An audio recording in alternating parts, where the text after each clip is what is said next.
Welcome, everyone. This is your friend, the DN What If, here with another exciting fanfiction. Today, we're diving into the story of What If Deku Proved You Don't Need a Quirk to Be a Hero? If you enjoy this video, don't forget to hit that like button and subscribe for more fanfiction content just like this. Now, let's get started with the fanfic. Amida Nakamura had a very important meeting today and it was making him anxious. He hoped that it was for a promotion at the accounting firm he had been with for over 5 years now, but the paranoid part of him was whispering that he was being laid off. This anxiety had built up over the night and now here he was, standing on the sidewalk with others needing to get to work, a tight smile and a coffee clutched tightly in his grip. The villain fight holding them up was not helping his mental state. The more his mind churned and came up with reasons why his boss wanted to have a private meeting with him, the more his quirk was building up inside, ready to explode.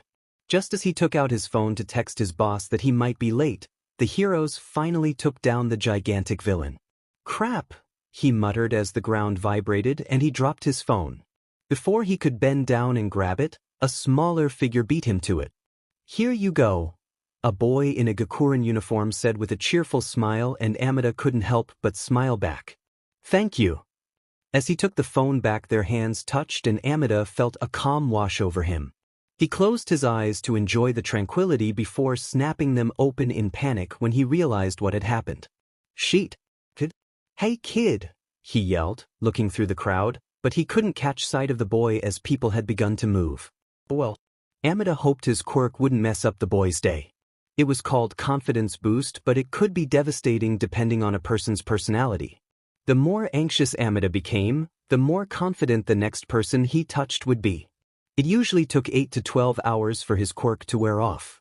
The confidence that Amida's quirk made was real, but to feed that confidence, another emotion had to be the energy supply.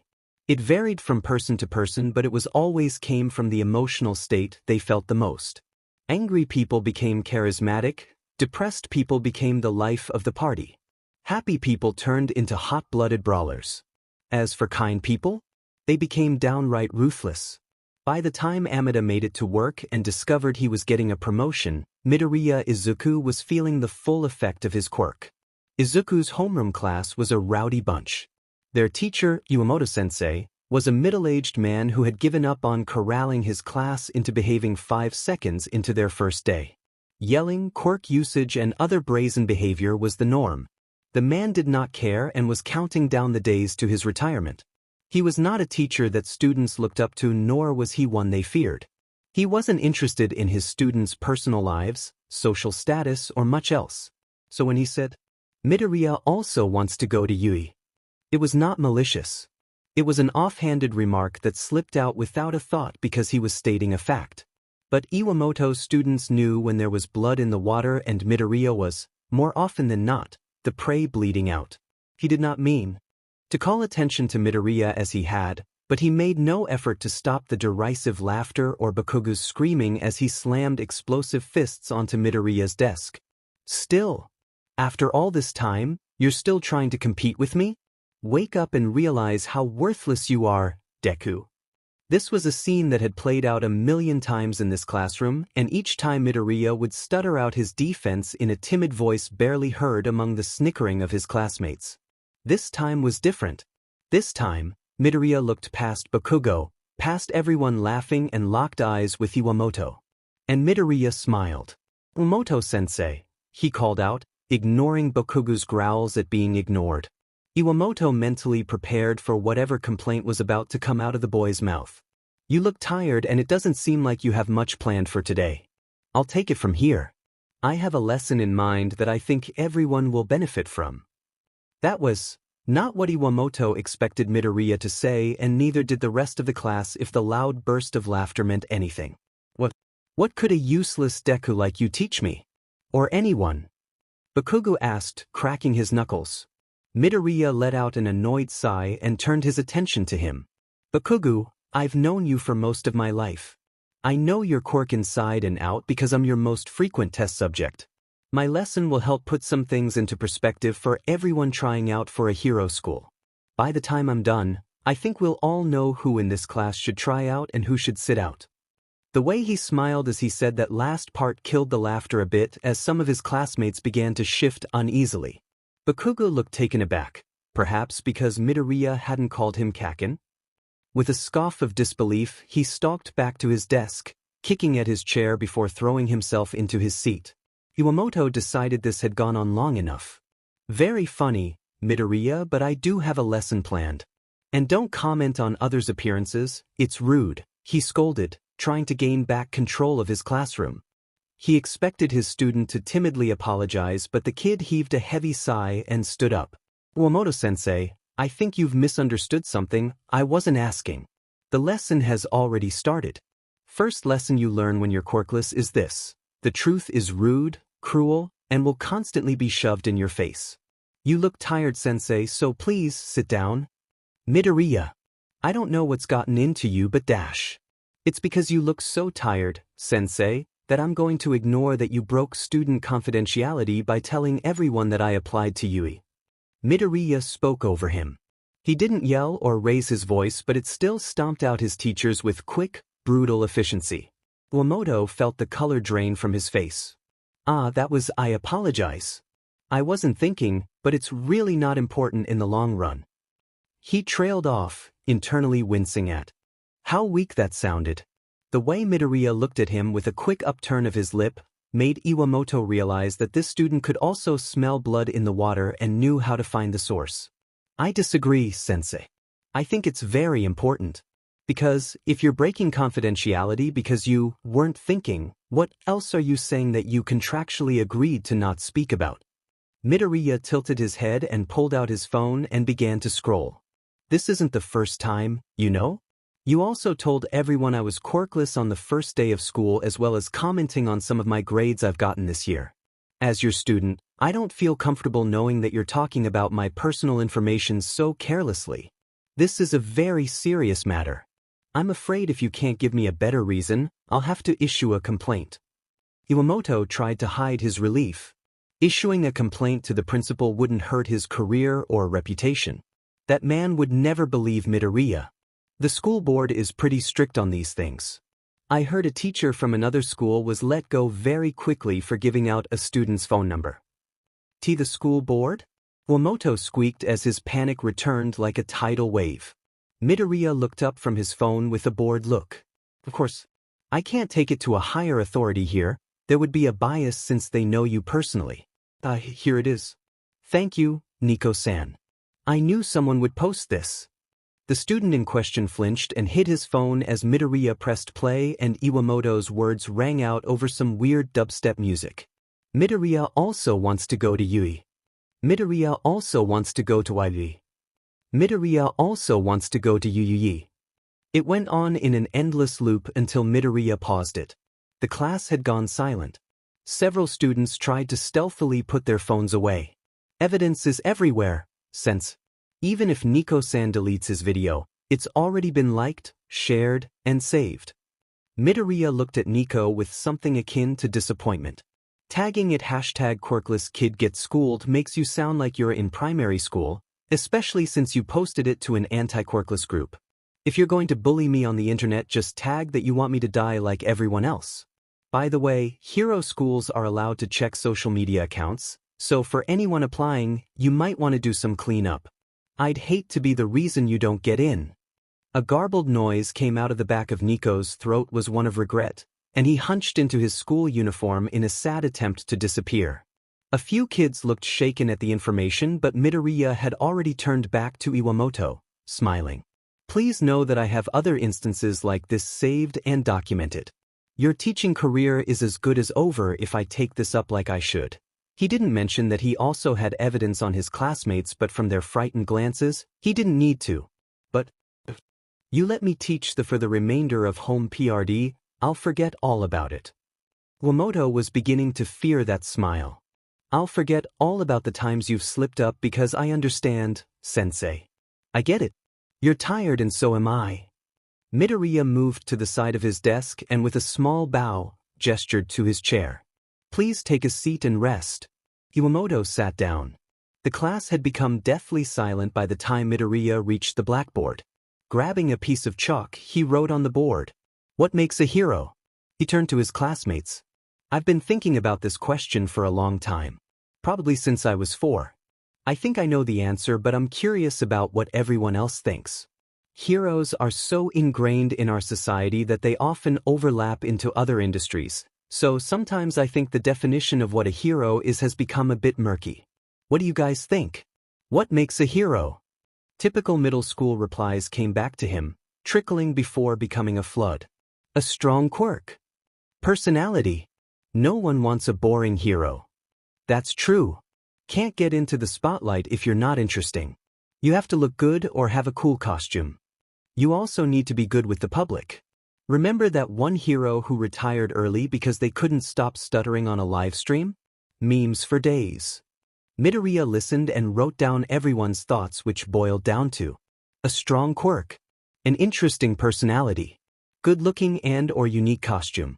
Okay, for the sake of time, let's leave it at these 3 since that's what I'm hearing the most. He turned back to the class and zeroed in on one person.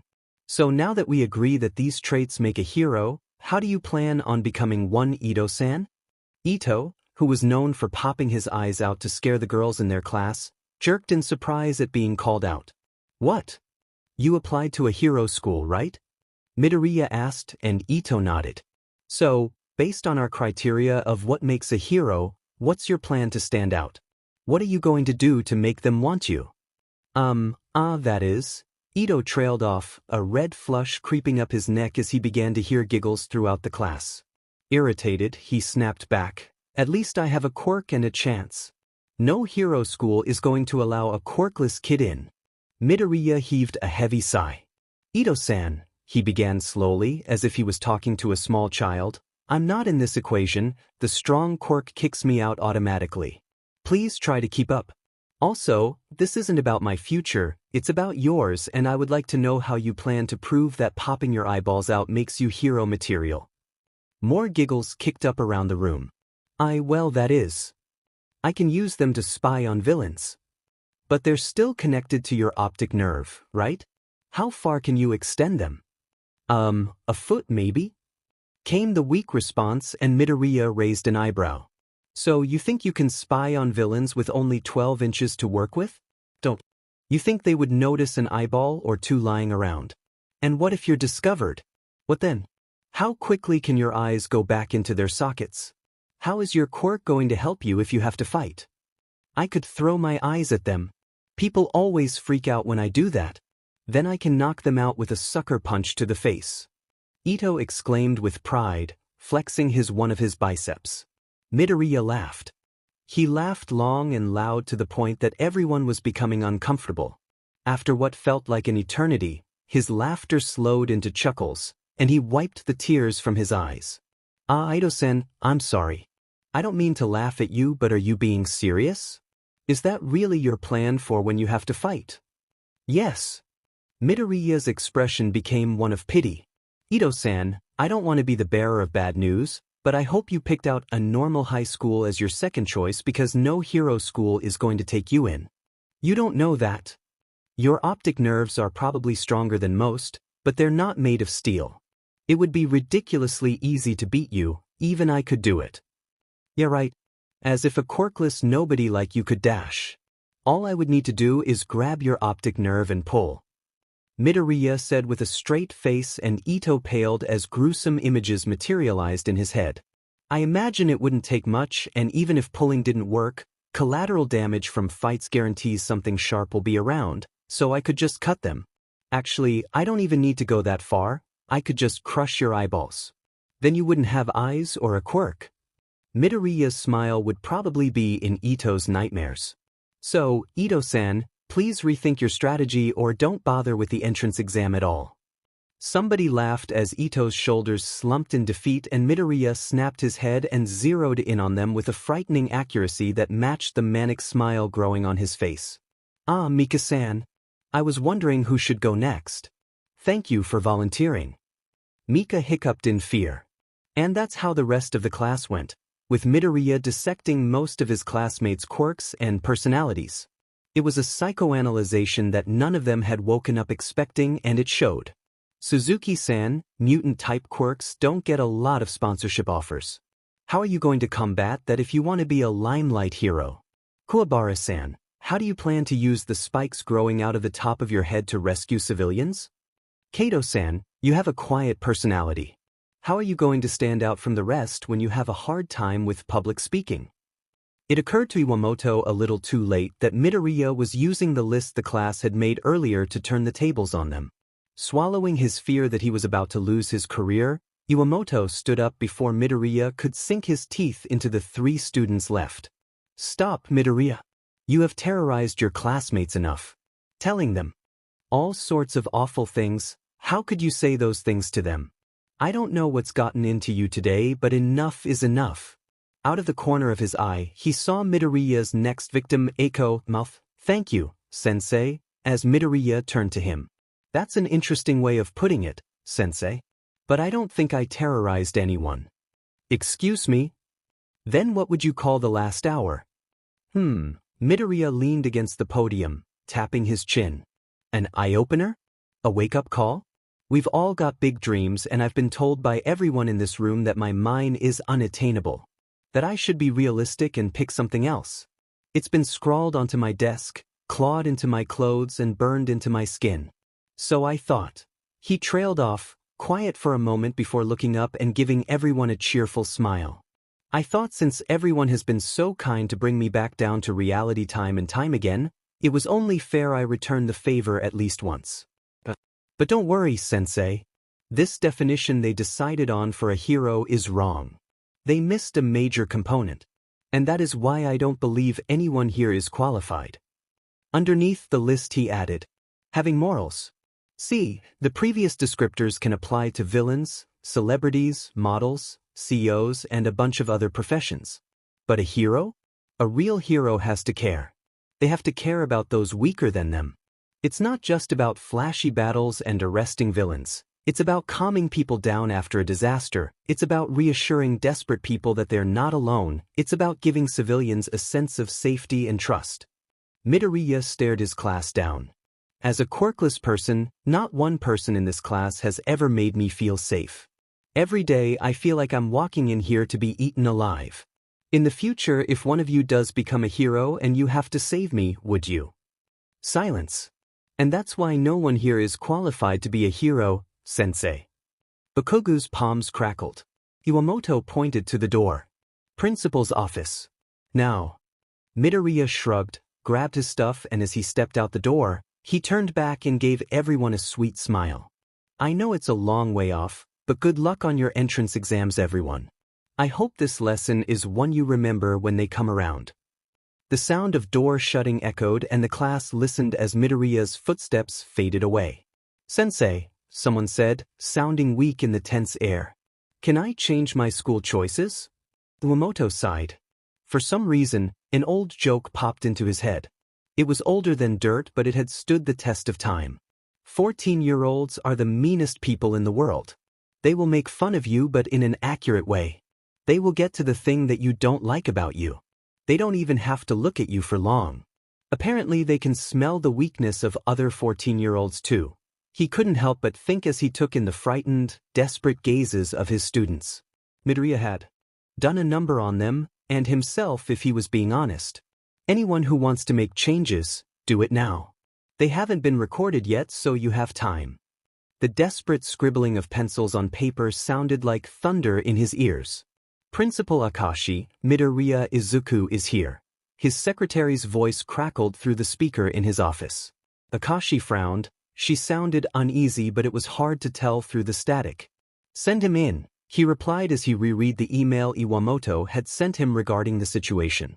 It baffled him because the behavior described did not sound like something Midoriya would do. True, the boy was often in trouble for distracting his peers with his mumbling and jealous behavior, but he was timid.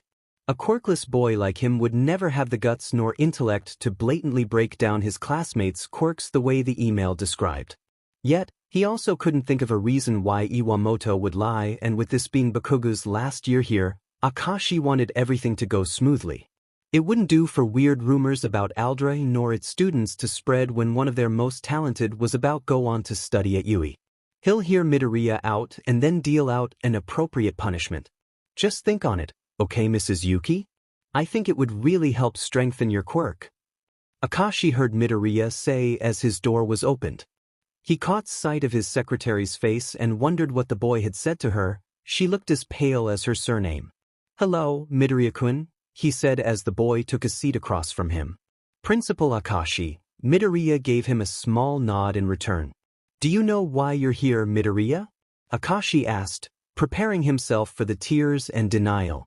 Uemoto-sensei said I was torturing my classmates, but that isn't true, sir. It was said so casually, as if he was talking about the weather. Oh. Midoriya nodded, looking more relaxed than Akashi had ever seen him. Everything I said was true. My intent wasn't to bring anyone who wants to be a hero down but to ground them to reality. To show them where their limits are, so to speak. Akashi sighed. The email was making a little more sense now. Apparently Midoriya's jealousy overrode his shy nature today. It's not your place to tell your classmates what they can or cannot do with their futures. Aspiring to be a hero is an admirable dream for anyone. An admirable dream for anyone but me. Isn't that what you mean? Akashi froze, startled at the curt accusation. Be reasonable, Midoriya. I know life hasn't been fair to you, but you have to be realistic about your own future and leave others alone. Now, about your punishment for disrupting class dash. You know, Principal Akashi, your plan never made sense to me.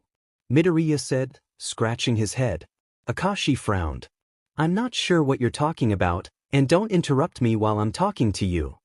I'm talking about your plan to make Aldra more respectable by using Bakugo's fame once he becomes a pro.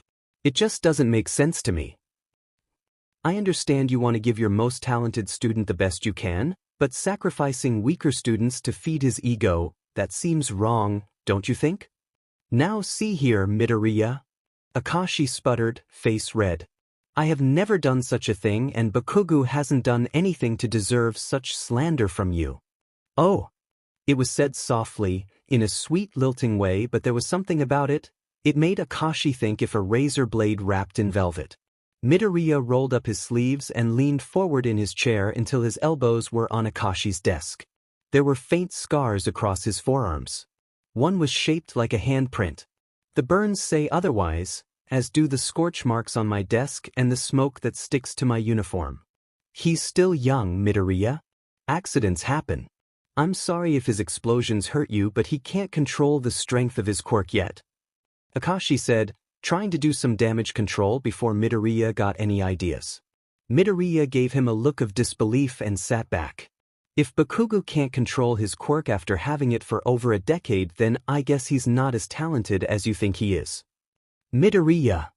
And if you knew that, then you should have arranged for a quirk counselor to work with him. Not let him run wild and hurt people whenever he feels like it. I just meant that he probably gets excited when roughhousing. Akashi explained, desperate to take back control of the conversation. That is still a sign of poor control. This boy. Akashi withheld an aggravated groan. We are not discussing this further. We are discussing your punishment for being so rude to your classmates. I think 2 weeks of detention and extra cleaning duty should suffice, and I'm being lenient with you. I still don't understand your plan. Midoriya. Where did All Might attend middle school, Principal Akashi? Midoriya asked, and he came up short, not expecting the question. That is dash, he stuttered, trying to get out an answer. You don't know. What about Endeavor? Or Best Jeanist? Can you name the middle school of any ranking hero? I don't think you can. No, why, Principal Akashi? He was beginning to understand Iwamoto's warning about Midoriya's smile. When had it become so terrifying? Because it doesn't matter. No one looks at a hero and goes, wow. I wonder where they went to middle school. No, they look up where they went to high school because that's where they trained to be heroes. Midoriya continued on, still smiling, still looking soft. Gentle, as if his words weren't daggers hitting their target's dead center. What? Do you think Bakugo is going to give this school a shout-out if he goes pro? Do you think people will look up to you or something if he does? You might not be here even if such a thing were to pass. This school might not be open anymore. We're on the list of schools to be condemned in the next 3 years. Don't speak ill of the school. Akashi managed to croak out. I'll stop when the roof is fixed and the floor tiles stop coming undone. There's a betting pool on when the rail on the second floor stairway is going to fall off. Yeah, Akashi and the teachers had a bet on that too. But Midoriya didn't need to know that. I know the school is well lived in, but that's just how it is with all the budget cuts. I don't know how you know about the condemned list dash. I follow the school board's social media. But again, it doesn't concern you. Akashi sighed. It seems you have a trend of putting your nose in the business of others today. In all fairness, they were in mine first. If you want to be mad at someone, be mad at Iwamoto-sensei for telling everyone I'm trying for Yui. Still? I thought I advised you heavily against trying. You did. So did my classmates, but you never seemed to mind when they told me to give up. I know you've heard their, encouraging words to me a few times. Don't be upset that they're concerned for you. A fun way to interpret those interactions. And wrong. Regardless, it's none of their business, and ultimately it's Yui's call on if I get in. Not my classmates, not my teachers, and not yours. Akashi really looked, at the student sitting across from him. There was no tension in his body, his eyes were slightly narrowed and his mouth was set in a firm line. He didn't look upset, more like he was slightly inconvenienced that he was having this conversation at all. Akashi wondered where the nervous boy he was familiar with went. I'm sure Iwamoto-sensei didn't mean to call you out like that, but that doesn't give you the right to talk to your classmates like you did. Midoriya was silent and Akashi withheld a sigh of relief. Normally it wasn't so hard to get through to this student. Let's agree to disagree. Speaking of rights, let's talk about mine since we're here. Akashi groaned. Midoriya, please. Principal Akashi, I don't think you understand the situation you're in. The boy gave him an assessing look. I wonder, have for some time actually, why are you so focused on Bakugo boosting the reputation of this school when you should be focused on making sure I won't tear it down?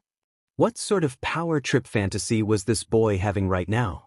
You can dress up how I've been treated by my peers and teachers all you like, but we all know what's going on. Frankly, I'm tired of being a punching bag and I'm tired of you sweeping it under the rug simply because I don't have a quirk. I'm tired of people using their quirks on me because they're bored or frustrated. I'm tired of getting scolded by teachers and punished for things I haven't done. Mostly, I'm tired of being looked upon as lesser for something I cannot control. Midoriya clapped his hands and smiled. Razors in velvet went through Akashi's head again and dread filled his stomach. You might have forgotten that the Quirkless Protection Act is still an active law, but I haven't, and neither has the school board. Oh no! Akashi thought before his mind went blank with panic. That act was old, had been made when the quirkless still outnumbered the quirked. In the beginning it was a bias law that unfairly favored quirkless people. Nowadays, though minor adjustments had been made to it, it was one of the few lifelines a quirkless person had in the world. I know a lot of people don't take it seriously, but the school board does. One of the members has a quirkless child around my age. So trust me when I say that if I make a complaint to them about this, it won't be ignored. And if they determine Aldra has ignored it, well, budget cuts will be the least of your worries. Midoriya leaned back and pet his head. I wonder if Aldra could afford the legal fees if this went to court. Oh shit. Akashi thought, trying desperately to think up a rebuttal. Midoriya kept talking.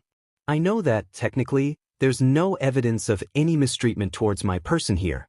The cameras don't work and it's not like you're handing out detentions to anyone but me, so there's not a paper trail to follow. Akashi felt he could breathe a little easier at that confession.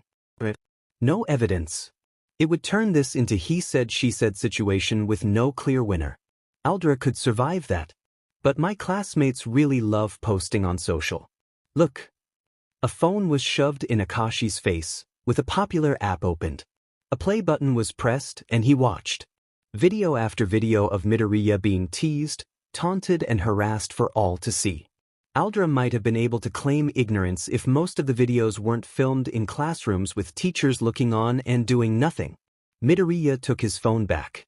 Now that you've seen how concerned my classmates and teachers are for me, let's discuss what's going to happen from here on out.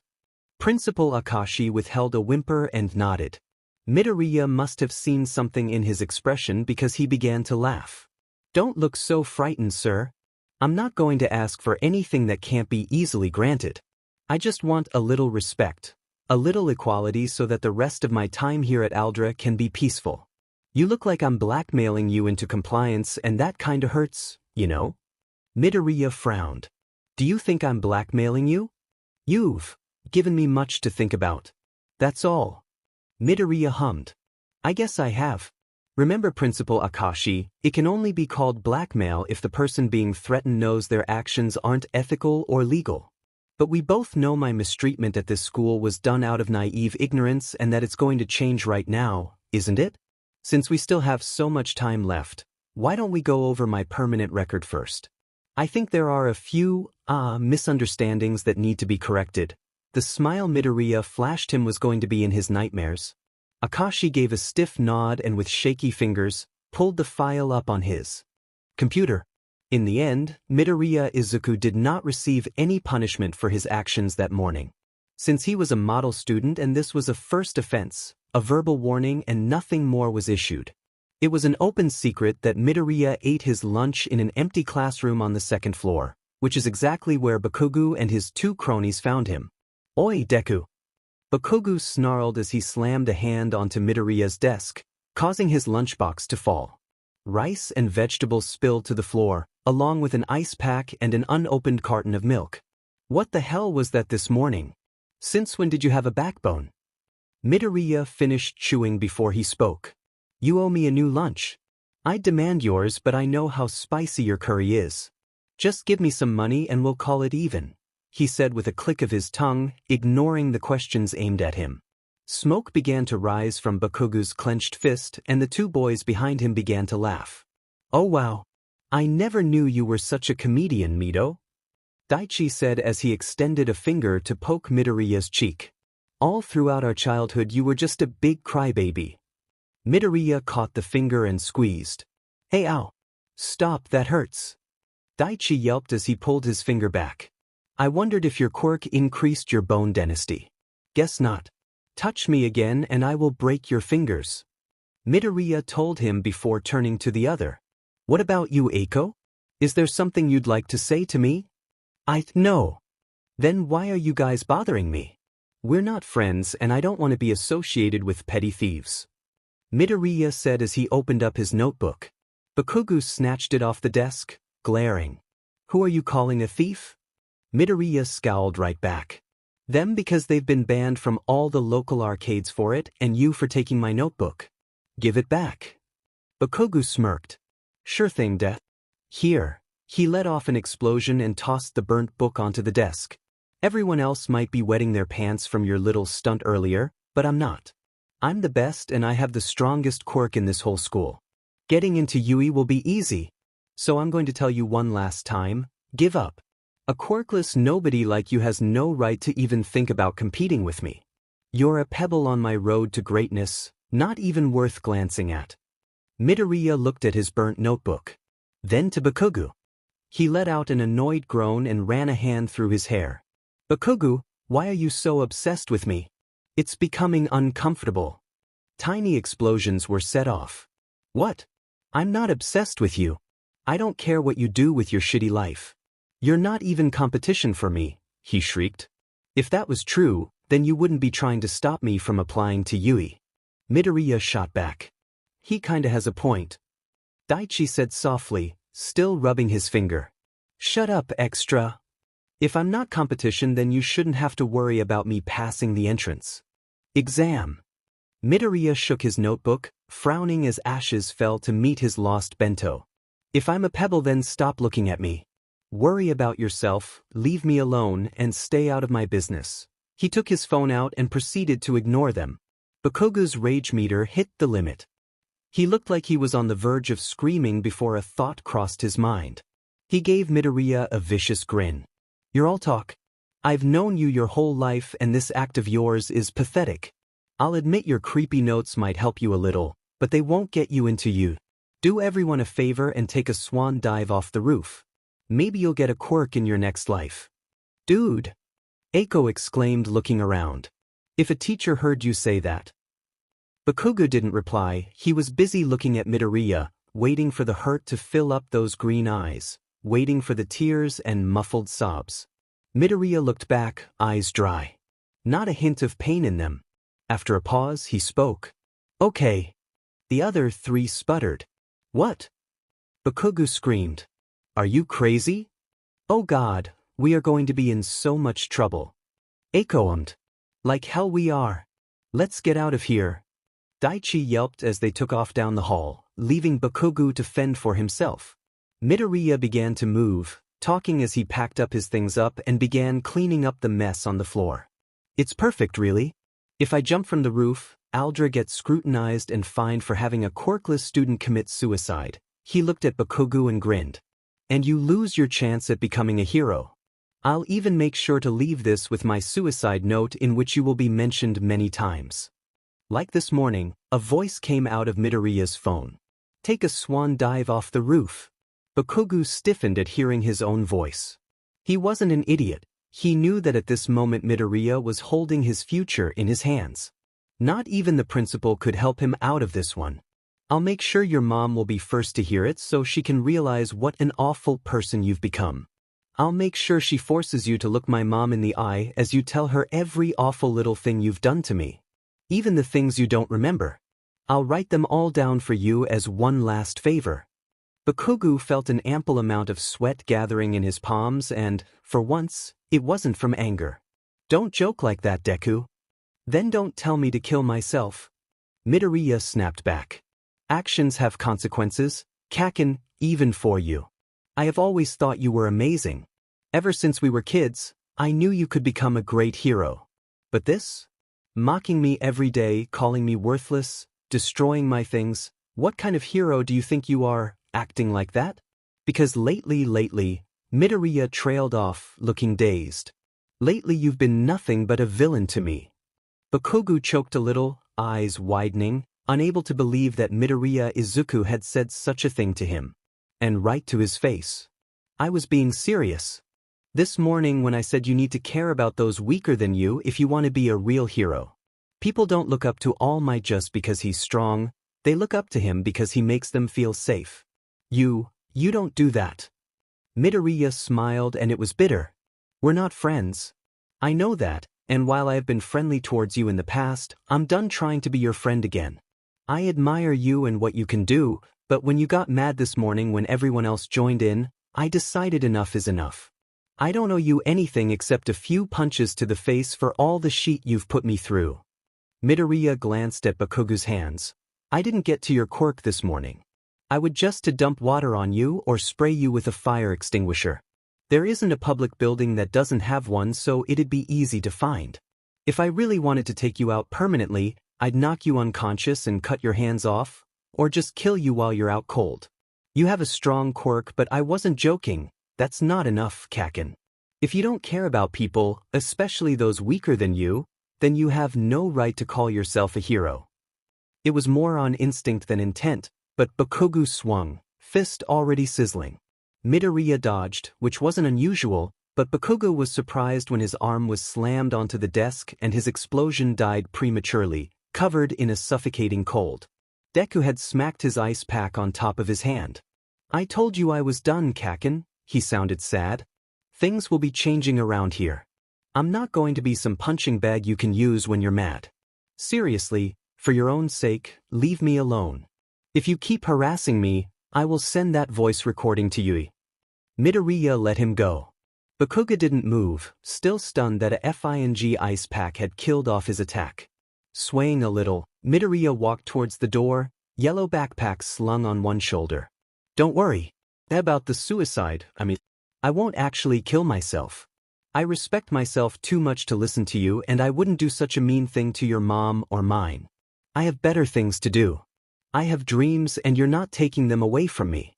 I'll see you later. The room was silent. DMN, Deku. Bakugo muttered under his breath, throwing the ice pack on the floor. What kind of quirk did you get hit with? Fucking terrifying. It had to be the influence of a quirk. People don't change overnight like that, and Bakugo did know Midoriya better than most. That's mostly why he has stayed quiet during Deku's lecture. It had been entertaining to see all those extras get put in their place. Now that Deku did the same to him, it wasn't as funny. He had a lot to think about. The rest of the school day went smoothly, though people walked softly around Midoriya. Even the teachers had been warned after a very terse email was sent out, reminding everyone about a certain law. The rumors spread fast and Midoriya seemed content at being left alone, if not looking a tad sluggish. He nodded off in his last class but wasn't scolded. A collective sigh of relief was heard when the final bell rang. The thing about confidence boost was that as it wore off, it was like coming down from an adrenaline rush. It could leave one feeling tired and irritable. So tired and done with everything mood, if you will. Which sums up what Midoriya was feeling when he walked through a tunnel on his way home. Because he was more focused on trying to stay awake and not trip over his own feet, he was an easy target for a villain hiding right beneath the manhole cover he had passed. Before he could blink, slime loosely wrapped around him, slowly tightening as a bulging eye and grinning mouth looked at him. "Don't worry, kid. I'm just going to be taking over your body for a little bit. It'll be painful for about 45 seconds, ow." Midoriya wiggled one arm free and poked the villain in the eye. "No." The villain yelped, letting him go and reforming a few feet away, rubbing his injured eye.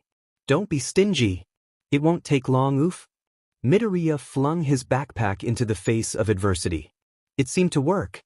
"No," he repeated as the villain reformed again, looking angry. "I'm going to enjoy suffocating you, you little dash." The villain's words were cut off as a powerful force came up from the manhole. A gale of wind ripped through the tunnel and scattered the villain's body. "Do not worry. I am here," All Might exclaimed with his signature smile. "Thank you for keeping him occupied, young man. I'm sorry you had to get involved, oh dear." His smile turned into a nervous frown. The air pressure from his dramatic entrance had defeated the villain, but it had also knocked the boy into a wall, causing him to pass out. No concussions, please don't have a concussion." All Might whispered fervently under his breath as he worked quickly to collect the sludge villain in a plastic bottle, and keep an eye on the boy at the same time, hoping he would wake up soon. All Might couldn't just leave him, but his time was running out. This boy was not the first person Yagi had accidentally knocked out, but it had been a while since he had messed up this badly. So when the boy's eyelids began to flutter after only a few minutes of being still, Yagi silently thanked his lucky stars. "Thank goodness you're awake." Yagi sighed, keeping up his grin as the boy blinked a few times before sitting up with a groan. "Are you all right?" The boy clutched at his head and looked around in confusion before setting his gaze on Yagi. His eyes widened and his eyebrows went up in shock. "Oh my God. Am I dreaming?" he stuttered, pointing a shaking finger at Yagi. Being in his hero persona, Yagi was used to this reaction. "Your eyes do not deceive you, young man. I must thank you for helping me take down this villain." He held up the bottles he had trapped the villain in. "I apologize that I took so. This isn't my usual patrol area, so I got turned around, but that's no excuse for negligence." The boy just stared at him.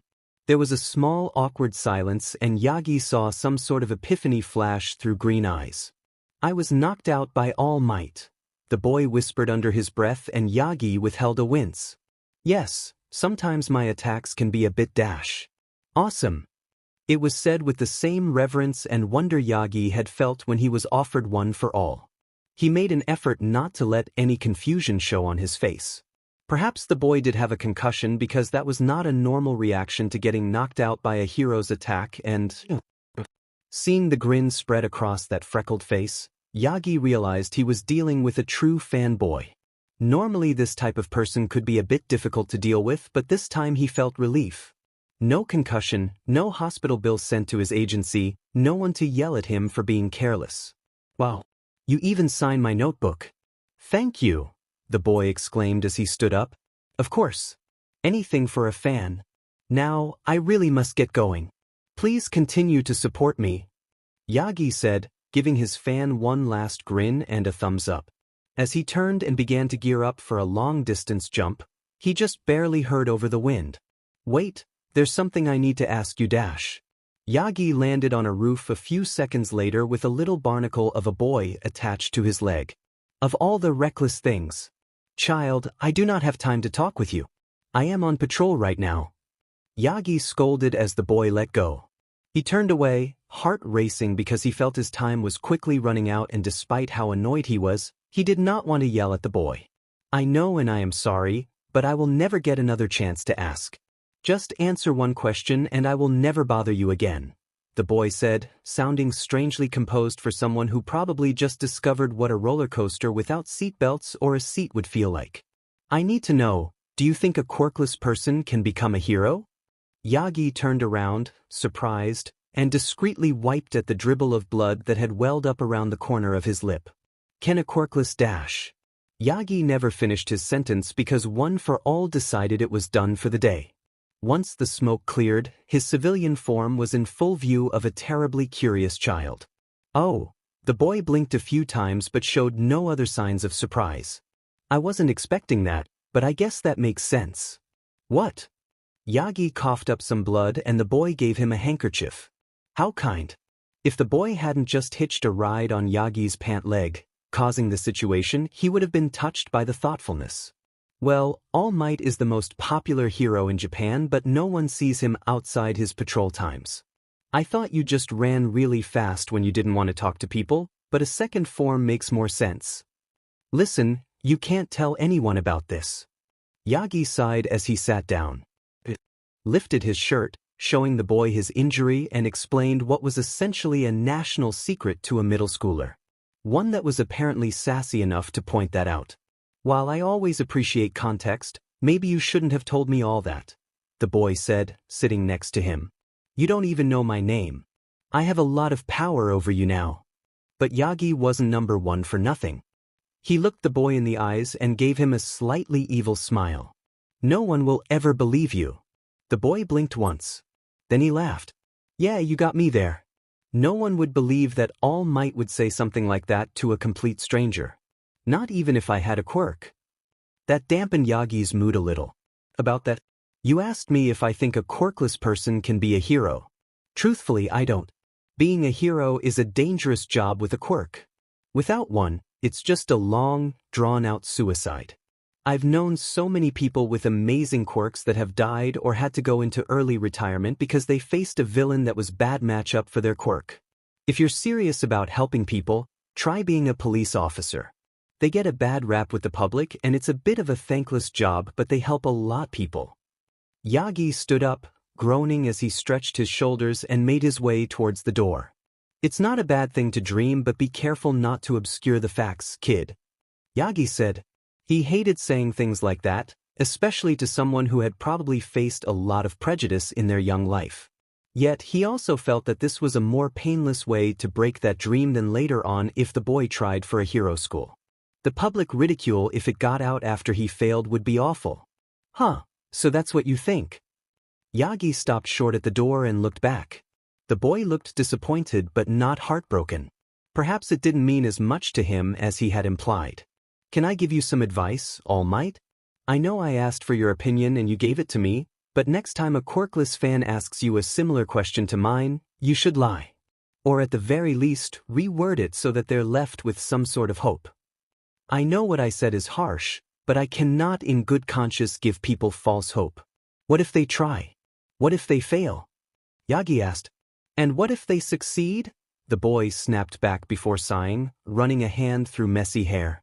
Look, it's not about whether you actually believe a quirkless person can become a hero. In truth, we shouldn't need anyone's approval or opinions about our dreams. But when you're told your whole life that you're useless or that you'll never accomplish anything, when nobody thinks you can do it. He gave Yagi a helpless smile. It's nice to think that someone's in your corner. That's what I loved about you. Watching you on the screen, you are always smiling. Like no matter how bad a situation is, you find some good somewhere in it.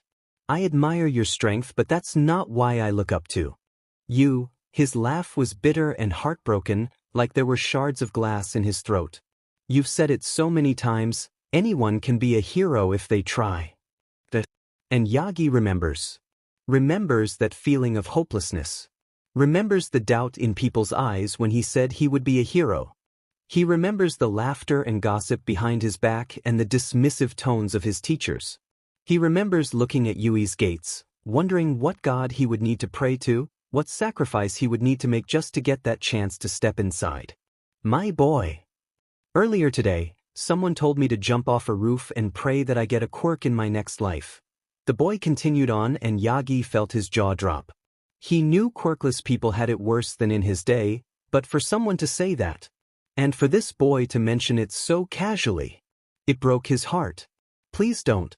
Your life is worth something and quirks aren't everything. You don't need one to live a great life. Yagi was quick to get out, realizing, belatedly, they were on a rooftop.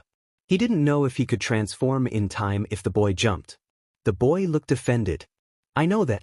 It's everyone else that seems to think that quirks define everything. Even you.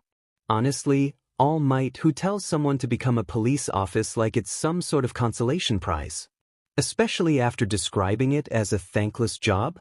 What are you trying to say to me? That I deserve to be miserable because you don't think I can become a hero? That's pretty heartless. No. I believe that police do an admirable job. I think I would have applied if I hadn't made it as a hero. In no way do I believe you deserve to suffer because you're quirkless. If I don't deserve to suffer, then why is everyone hellbent on making sure that I do? The boy asked as he began to pace. All I want is a chance to prove myself. That's it. That's all I want. I'm not asking to be a special exception. I don't want that. I just want a chance to prove myself. Your solution wouldn't work either. The police wouldn't take me for the same reason you don't think I can be a hero. Yagi wanted to say that wasn't true, but he realized the boy was probably right.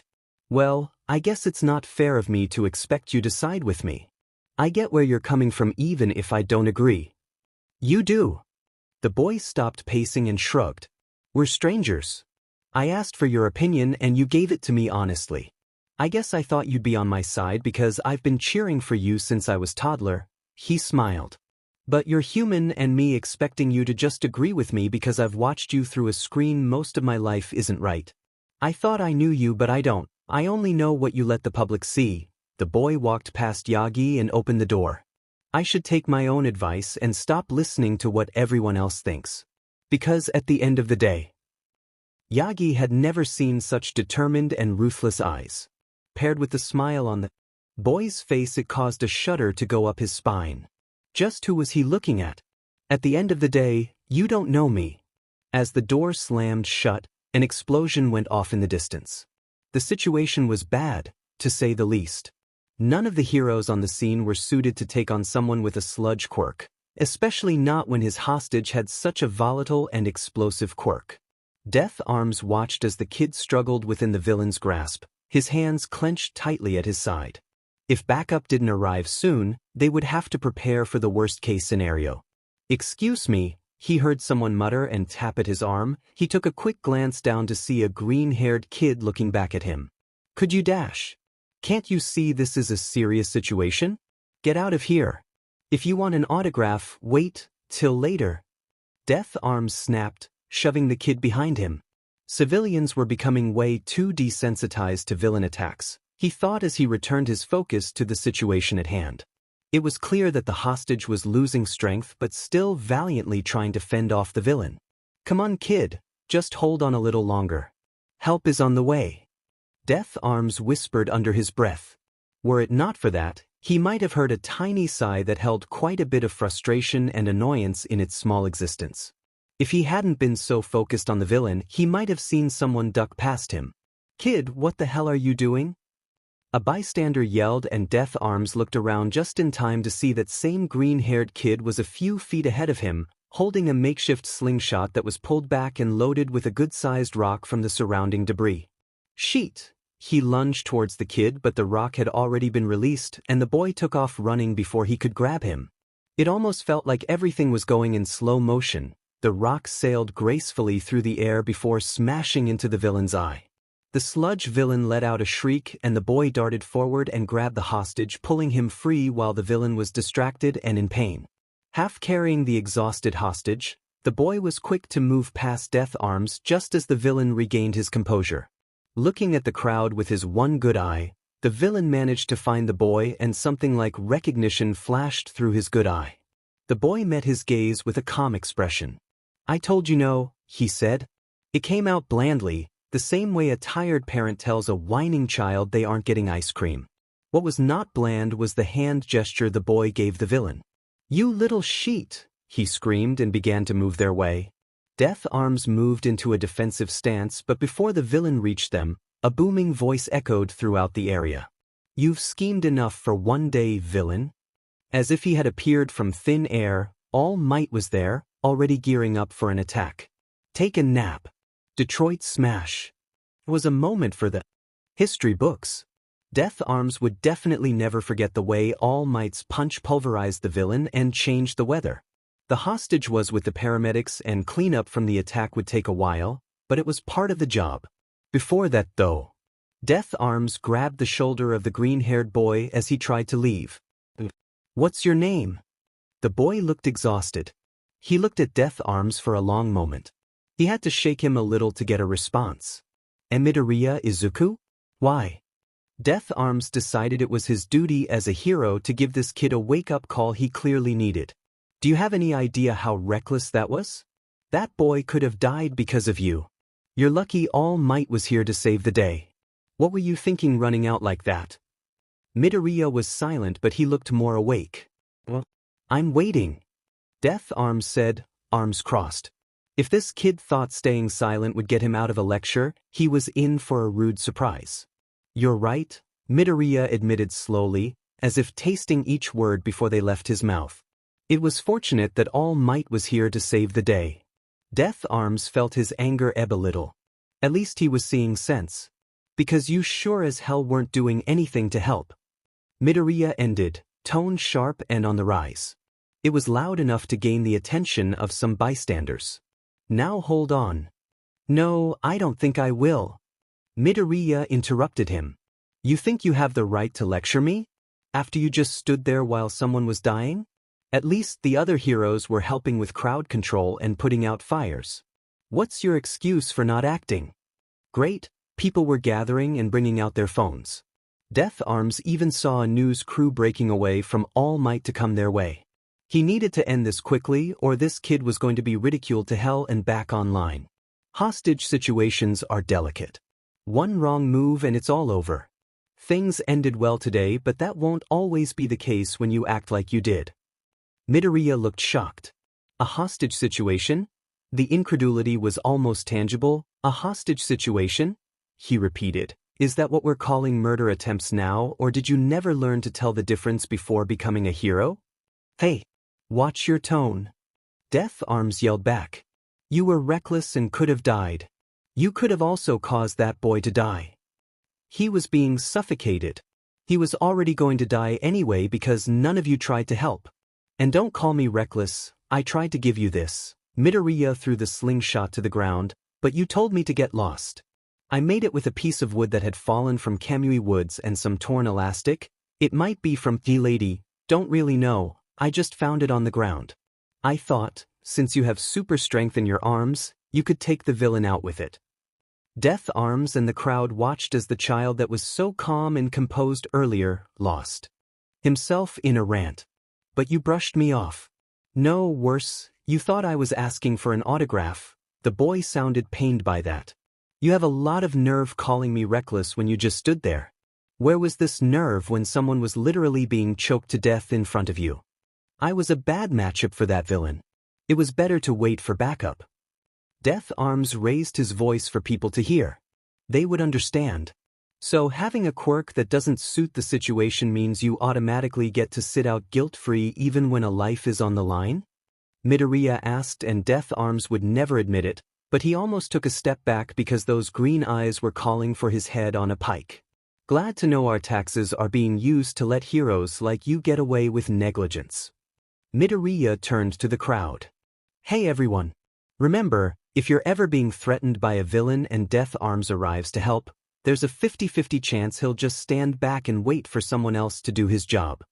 "Oh, for the love of Dash. That is not what I said."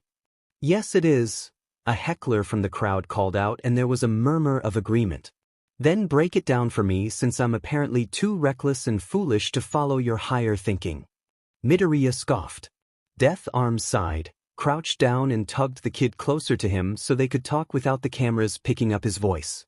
"Listen," he whispered, "I know you were just trying to help that kid out and that's great. But if anything had happened to either of you, the blame would have fallen on us heroes. We have rules and protocols for situations like this. This is a hard job and showing some respect is going to get you a lot farther than talking back." Midoriya stepped out of his reach and studied him. It felt like a dissection. Then, a buzzing noise filled the air. Without saying a word, Midoriya took out his phone and put it to his ear. What are you dash? Hi, Auntie. I'm glad you called. I wanted to let you know you're already here? Oh, I didn't know the news crew was filming." Death Arms watched as Midoriya turned toward the cameras that were still rolling. "Hi, Mom," he exclaimed with a smile and wave before going back to his phone. "Kaken's being checked out by the paramedics right now. I'm glad you're here. I don't think he should walk home, but you know how he is." "No, I'm being lectured right now. It's fine, I'm not hurt." Funny though, Death Arms was just telling me there were rules about these things, but I guess being yelled at trumps making sure I'm not in shock? Oh, they filmed that? How embarrassing. He ended with a laugh and Death Arms felt dread fill his stomach, but he didn't know why. "Do you want to talk to him?" Midoriya asked, and a shudder went up Death Arms' spine. "Hell yeah, I do. Why are all you people still here?" Scram. The crowd dispersed as a fierce-looking blonde woman made her way towards them, phone in hand. She smiled at Izuku and ruffled his. "Thanks for helping my brat out, Izuku. I almost puked from panic when the news broke." She took a closer look at him and frowned. She kneeled down, uncaring that her designer skirt was getting dirty, and ran a hand through his hair. "Izuku, are you okay? You're pale and sweating. You're also breathing kind of hard, kid," she asked gently. "I'm fine, Auntie. Just coming down from the adrenaline, but I really would like to go home." She studied him a moment before sighing and ruffling his hair again. "I'll take your word for it, Izuku. I can take you home once Katsuki's cleared to go." Midoriya waved her off. "Nah, Mom's probably already worried sick. I'll head back now." "If you're sure." She trailed off before grinning as she stood up. "Stop by sometime this week for dinner. It's the least I can do as thanks for helping save that kid of mine." "Will do." Midoriya smiled back. "Hey, wait a minute," Death Arms said as the boy walked away. "I wasn't done talking to you." "Oh, yes you are." The blonde woman snarled as she turned towards him and blocked his view of the kid. "But don't worry, you can talk to me, seeing as I'm one of the first people that should have been contacted. So please explain to me why, with all these apparent rules and regulations, neither me nor my husband were informed of what happened today." Death Arms struggled to come up with a reply. She raised an eyebrow at him. "Oh, excuse me. I thought it was obvious who I was. I'm Bakuga Mitsuki, the mother of the kid you couldn't be bothered to save. I'm also the aunt of the kid that helped save him, so you better have a DM and good explanation for your actions because I am not happy with how you've treated either of them." Death Arms' only saving grace from the verbal beatdown he was about to receive was that the cameras had stopped rolling. Meanwhile, the internet was already have a field day and the person being mocked wasn't Midoriya Izuku. Heroic Ravioli at Harapeeps, 1H. I'm pissing my pants from laughter Arin. Death Arms really though it was good idea to scold a kid that helped take down a villain. Like, dude, that boy clearly doesn't fear God, why would he listen to your derpy butt? You didn't do sheet at death_arms_official. 15k retweets, 321 quote tweets, 20.8k likes. Haruka Rose at Flowerpole, 3h. OMG, he waved to his What a good child, 3 less than 3 and the way he looks at Dan goes, break it down for me, oh I can't. I adore him. I aspire to have that type of sass in the face of authority. 7k retweets, 90 quote tweets, 8.1k likes. Memamai at Mame 3h. Okay, but was he wrong? Death Arms needed to get knocked off his high horse. Also the other boy's mom? The way she parted the crowd? Death Arms is toast. RIP at death_arms_official. 30k retweets, 2.1k quote tweets, 70.8k likes. In detention at Yusuki, 3h. Green Boi was sleep deprived. If Death Arms had just let him go, everything would have been fine. Oh, that's what you get for taking on a tired student. We're vicious. BSRDs. 5.2k retweets, 102k quote tweets, 5.5k likes.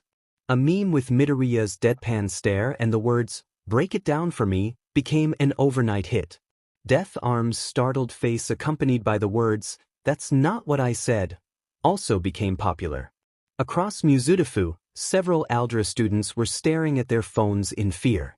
He told off a pro hero. Nico whispered to Ito. They were at a cafe to study but had gotten distracted.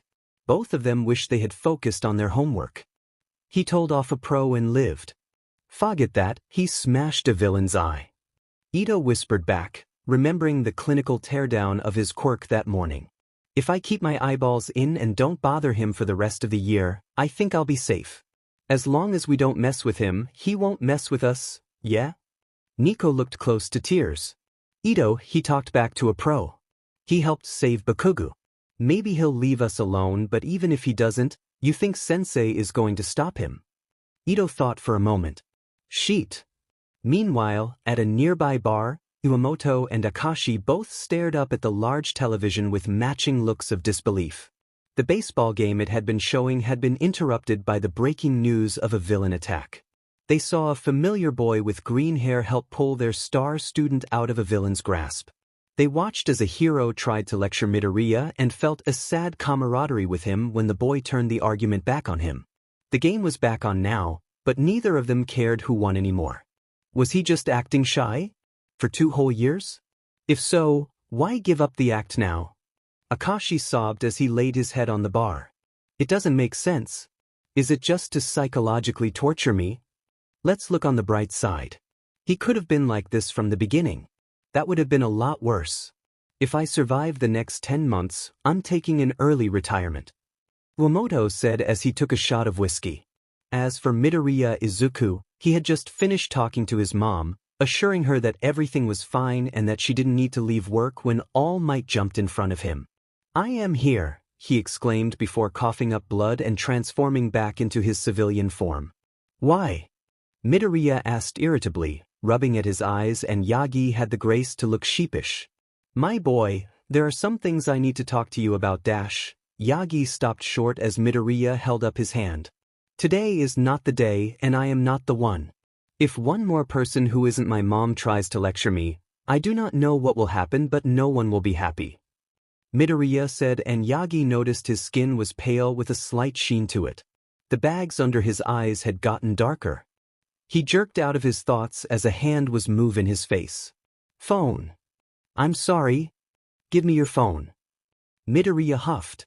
You have something to say to me, but it can wait, can't it? I didn't tell you earlier because I hadn't noticed myself until recently, but I'm pretty sure I've been under the effect of a quirk for most of the day. It's wearing off right now and it is. I'm crashing hard. My plan is to go home, pass out, and figure everything out tomorrow. So give me your phone so I can put in my contact info. We can meet tomorrow and then you can do, well, whatever you want, I guess. Yell at me, chide me, punch me into the atmosphere. I don't care. Go for it, but tomorrow? I would never! Yagi exclaimed, aghast at the thought as Midoriya made an impatient motion with his hand. Though this wasn't how Yagi had wanted this to go, if Midoriya was right about being under the influence of a quirk, perhaps waiting to offer him one for all tomorrow would be best. There was also a few things he wanted to look into as well. He opened up his phone to the new contact section and handed it over. Midoriya was quick to add in his number and give it back, which made Yagi smile internally. The boy could have run off or tried to look through the phone but hadn't. Well, I suppose we'll meet tomorrow, Yagi said before turning back into All Might and taking off. Rest well, citizen. Midoriya heard a faint "Oh my God, was that All Might?" in the distance and decided to jog the rest of the way home in hopes that no more distractions or weird things would happen to him on the way. Thankfully, fate smiled upon him and granted his wish. His mom was still at work, so the house was empty when he stepped in. Taking off his shoes, he went straight to his room, dropping his backpack by his desk and collapsing onto his bed. I missed you so much. I don't know why I left you this morning. You're the only one that gets me, he muttered before passing out, not even making it under the covers. As he slept, more and more people were talking about him and Death Arms. It was to the point that it caught the attention of certain individuals. Yurare is great.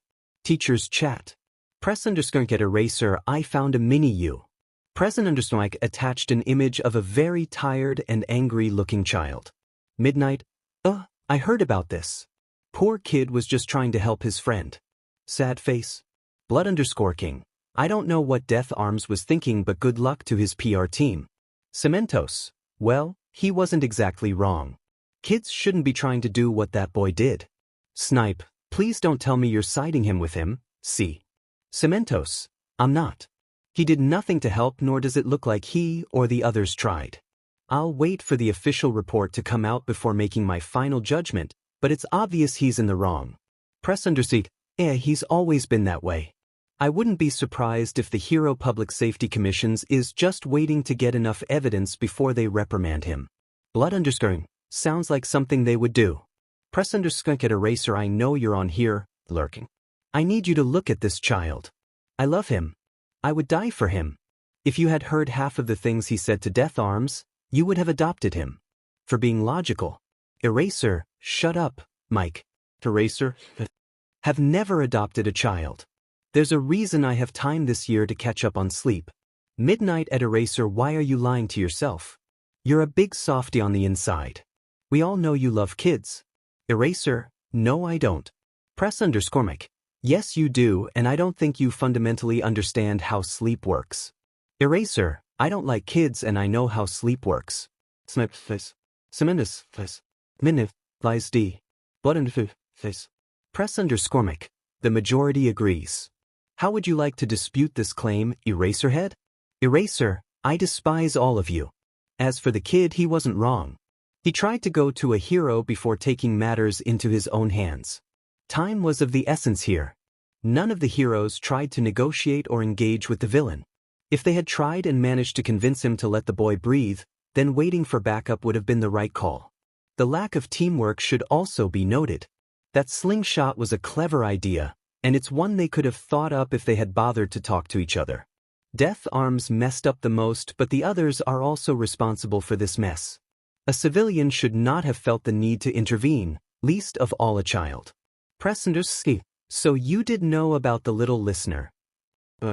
Eraser, Mike, you literally sent me memes and tweets right after it happened. Press _ oh yeah, I did. Midnight, shame he's a minor and his name wasn't released. You could have interviewed him on your show. Netsu, I know it. Smiley face. Eraser, Present _ Midnight, Blood _ Snipe, and Cementos have logged off. Midoriya Izuku had caught the attention of some powerful people. It was in the middle of the night when Izuku's eyes snapped open, wide awake from a dead sleep. He rolled over and stared blankly at his ceiling as the events of yesterday washed over him. He blinked a few times before closing his eyes again, trying valiantly to go back to sleep and pretend yesterday never happened. There were many nights where Izuku had been unable to find sleep because his brain wanted to fixate. Mostly this happened when he saw a quirk being used in a creative way, but sometimes his brain would, at random, say, hey, let's revisit that embarrassing thing you did 3 years ago in excruciating detail. It would come unexpectedly. Some nights he would be on the cusp of sleep and a memory would pop into his head, fresh as the day it occurred. But this time? It was way worse because he had never had a full day of shameless behavior to reflect on before. He would never sleep again. Sign him up for the Insomnia Club because he's about to become a permanent member. Looking back on how he acted at school made him wince. It was almost like watching a movie in his mind, and it was a psychological horror if Izuku had to pick a genre. What had been going through his head to act like that? To threaten his teacher and classmates without a thought? Not to mention his meeting with the principal. Oh, he said out loud calmly. Oh no. Then he began to laugh. It was a quiet laugh. One might have even called it charming in the beginning, but as the laughter continued, hysteria bled into it. Izuku grabbed his pillow and laughed into it until he was exhausted and silence filled the room again. He didn't know what time it was, but he knew it was late and he didn't want to wake his mom up. I'm going to die, he said, one last calm declaration before the panic took over. He had experienced panic attacks before, but this one was on another level. It felt like All Might and Kakin had teamed up to perform a combo attack on his heart. His breathing was becoming erratic. The next thing he knew, he was in the bathroom kneeling in front of the toilet, dry heaving. Guess it was a good thing he didn't get to eat all of his lunch. "Oh my God, I'm going to die. What did I do?" he mumbled, clutching at his hair. "I was so rude to everyone, and I talked back Iwamoto-sensei and blackmailed the principal dash." He froze. "I blackmailed the principal," he whispered, horrified. "I'm not just going to die, they're going to expel me first." Even worse was, half the things he said to Principal Akashi were lies. He didn't know anyone on the board or if they had a quirkless child. He hadn't known Aldra was on a condemnation list. He had heard some of his teachers talking about it, but they had laughed like it was joke. All those videos from social weren't saved on his phone, and he wasn't waiting to use them as evidence. He knew about them because some of his classmates had found his account and decided to spam them at him. It hurt having it shoved in his face, but it was easier to make an alt account than try to report and ban them. They would have known it was him, and that would have made it worse. And maybe a sick, desperate part of him looked at those videos on awful nights when his anxiety was at an all-time high. Not out of masochistic intent, but searching, analyzing, trying to figure out why they acted the way they did. Why they found hurting him for being quirkless so entertaining. He never found the answer. His homeroom class was going to eat him alive for what he said about their quirks. Not that what he said was a lie, but, "I told Ito-san I would rip his eyes out." Izuku was horrified with himself, and tears were beginning to blind his vision. "I told Kakin I would cut his hands off." Those weren't the reassuring words of a hero. Those weren't the words of someone trying to lift others up to see their highest potential. Those were the calculated words of someone aiming to bring others down. He had emotionally manipulated his classmates and used their vulnerabilities to destroy their confidence. There was a high possibility he had ended some hero careers before they even had a chance to get to the starting line. The worst part? It had felt good. "I'm going to get hit with so many restraining orders," he hummed before dry heaving into the toilet again. Mentally, he apologized to his mom because she didn't raise him to act like that. And then the rest of the day. Oh God, the rest of the day. Wiping his mouth, Izuku was beginning to wonder if yesterday was a fever dream he had. Maybe he had just been delirious and sick in bed to the point of having weird hyper-realistic dreams. That would make way more sense than him actually meeting All Might, discovering his secret, saving Kakin, and talking back to Death Arms. Yeah. That's all it was. A fever dream. He tries to convince himself of this new theory as he goes back to his room, ignoring that he's still in his dirty uniform. Ignoring that his mom would have taken him to the doctor if he had been that sick. Really, there was no other explanation, he thought as he looked at his phone. And promptly flung it onto his bed, panic back in full force.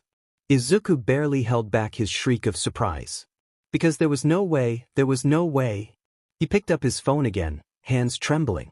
The notification was still there. Unknown number, "Greetings. This is All Might. I hope you are feeling better. You seemed very tired when we last spoke. I hope the quirk wore off and that you're getting some rest. Please let me know when you would like to meet. I am free in the evenings." Izuku makes it a point not to curse if he can help it, but in this case it was warranted. "What the F dash?" he whispered under his breath, with feeling. "What the F dash?" He started to type back before realizing it was 3 a.m. and the man was probably asleep. He would reply at a reasonable hour.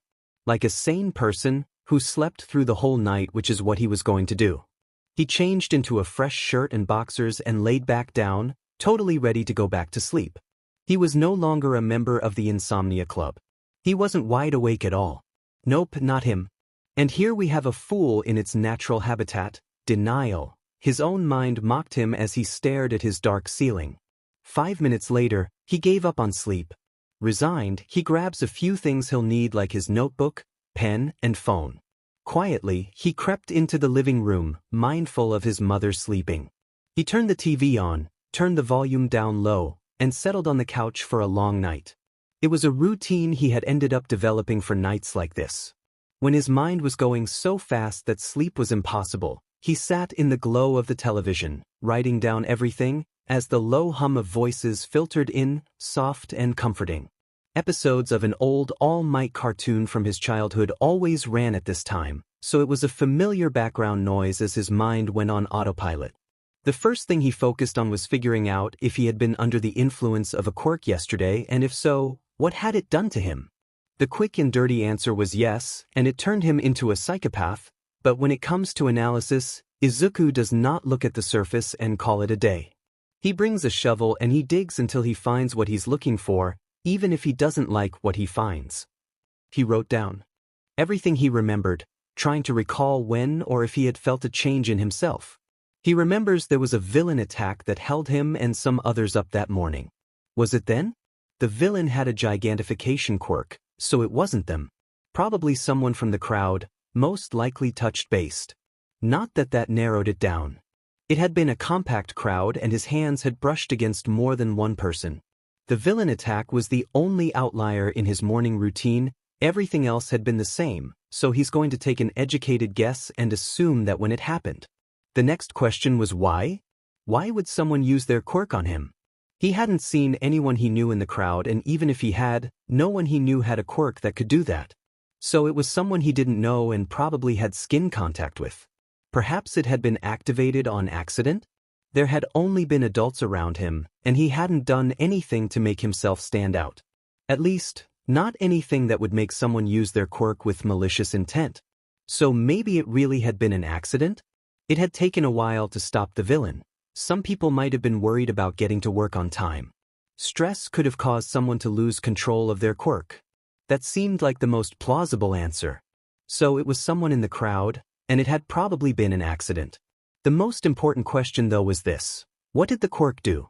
He had felt fine, had felt like himself on the walk to school. Maybe there had been a delayed response? Or a scenario needed to be met for it to activate. He remembers sitting at his desk as Iwamoto-sensei talked about their school choices. He remembers holding his breath when his name was thrown out carelessly, but it hadn't been from his usual anxiety when a teacher called attention to him. It had been from anticipation. Izuku stopped writing, realization coming down to kiss his forehead. He hadn't felt any anxiety yesterday. For the lucky few unfamiliar with chronic anxiety, it is like a jacket that's just a little too tight. Most days are fine if a little uncomfortable but manageable. Some days you don't even notice. Then there are days when it feels like the jacket is trying to break your ribs. It's so tight and hot, it makes you tremble and sweat. It makes it hard to breathe, and no matter what you do, you can't get it off. And no one can know because they'll laugh and wonder why you can't just take the stupid jacket off as if it was that easy. Anyway, the point is when the jacket's off, you notice. So the quirk had killed or suppressed his anxiety, which, Izuku supposes, would be nice if it hadn't turned him into that. No, there had to be more to this. The loss of anxiety was a symptom, not the cause. What else, he wonders as he begins to write again. He hadn't felt scared when he talked over his teacher, nor when he gave the class a lesson they'll probably never forget. So did the quirk suppress fear? No, that didn't feel right either. He had felt fear when he had seen Kaken in the clutches of the sludge villain. Izuku was beginning to feel frustrated with himself. He still didn't have the whole picture. He needed to dig deeper. There had to be a give and take with this quirk. It allowed him to be bold and confident, and he blinked. The light bulb above his head came on. Ruthless. His empathy. That's what he had been missing yesterday. He had only felt satisfaction when he ripped into his classmates and teacher. Had only felt vindicated that he was right when he confronted his principal. Normally, he formed his words and actions for others based on what he thought they needed. If Iwamoto-sensei seemed tired, Izuku made sure he was extra quiet not to bother him. A classmate looked like they were feeling down? Izuku would aim a smile their way if their eyes met. Depending on who it was, this sometimes backfired. He saw people's needs and did his best to accommodate them in small ways. Yesterday, what they needed never crossed his mind because it hadn't mattered to him. And that may not have been a bad thing. Izuku thought, drowsily, as he leaned against the arm of the couch. He set his notebook and pen on the floor as he curled up on the couch, eyes on the TV as he began to doze. At one point he woke up to a hand caressing his hair and a warm blanket draped over him, but he quickly went back under. The next time he woke was to the smell of breakfast and the sound of someone humming. He sits up, groggy, and blearily looks over to see his mom sitting next to him. She had been watching something on the TV but must have caught his movement out of the corner of her eye. "Good morning," she said softly with a sweet smile. "I called the school and told them you wouldn't be in today." "What? Why?" Izuku asked, brain still trying to spark itself back to life. Inko raised a disbelieving eyebrow at him. "Izuku, you were involved in a villain attack yesterday. One that was televised. I think you're allowed a day of rest. The school couldn't fight me on this if they wanted to." That was true. With the rise of quirks and villain attacks, a clause had made its way into schools that if a student was caught up in an attack, they could be excused from class even if they weren't injured. If it hadn't been televised and if he hadn't been confident yesterday, Aldra might have tried to fight her just to be insufferable. It also meant he didn't have to face the consequences of his actions. "Sweet," he sighed in relief, closing his eyes. "You're the best mom in the world. I love you." She laughs at that, but he wasn't joking. She really was the best. When he was younger, the kids at school told him that one day she would realize he was useless and leave him at the dump. He didn't want to believe them, but he had read stories from other quirkless people online. How some had been abandoned the moment their parents realized they weren't getting a quirk. There were others who ran away because, while their parents hadn't abandoned them, they wished they had. He wrote down all their tips for surviving on the streets just in case she became tired of him. She had found the list, written as well as a 7-year-old could, with a small pack of clothes and food hidden in the closet by the front door. Izuku had never seen her cry so hard before or since after he explained why he needed it. He broke her heart that day. He knows his life would be vastly different and far more miserable if his mom had a colder heart.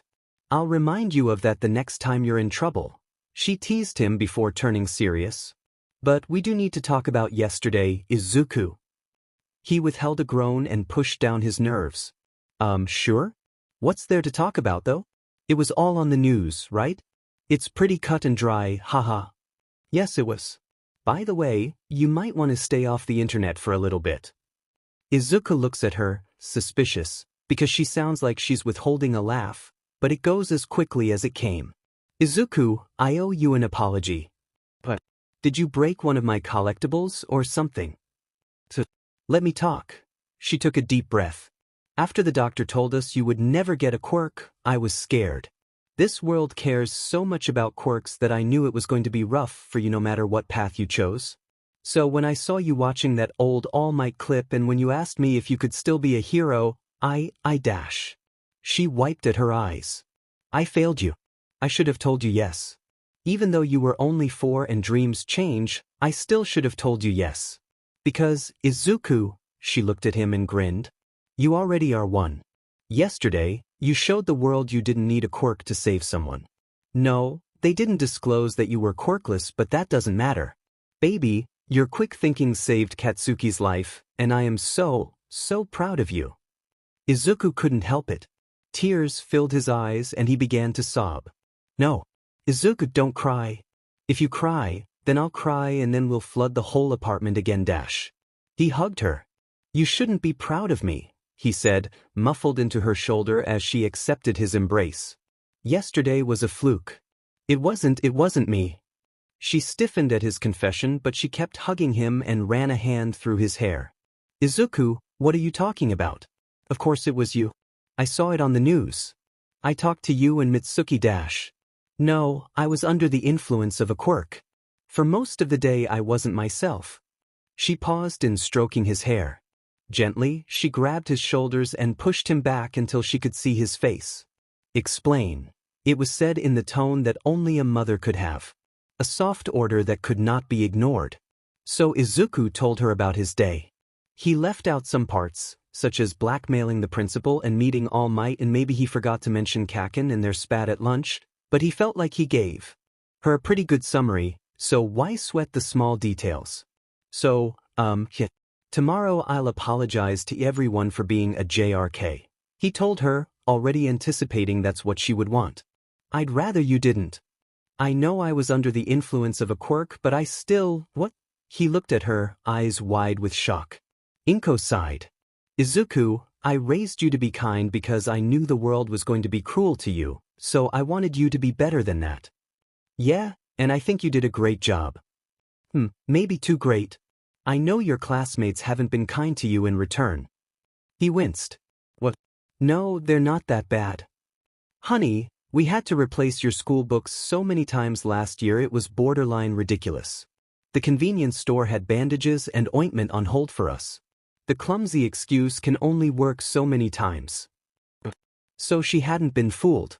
Okay, so there might have been a few scuffles, and the teasing went a little far, but it wasn't bullying, Mom, he told her, eyes on the floor. Izuku, she sighed, and he couldn't help but think she sounded disappointed with him. Last year you came home bleeding more times than I can count. If that isn't bullying, then what is it? He didn't have an answer. Petite hands framed his face and guided him until he was looking her in the eye. I can't help you if you don't tell me what's really going on. God knows Aldra isn't going to give me answers. It hurts to know that you were suffering, and I couldn't help you. Izuku, I need to know something. You won't want to answer me, but, please, I need to know. She held his gaze. Do you think you deserve that treatment? Well, his voice cracked. No? Maybe? I know it's not right, but none of the teachers ever sided with me, and I didn't want to kick up a fuss because they would call you and then it would turn into finger-pointing, and we wouldn't win anyway, so why bother you with it? For the second time in his life, Izuku broke his mother's heart. Izuku, she sobbed, hugging him like he was her last lifeline. You are never a bother. Your health, your happiness are not a bother to me.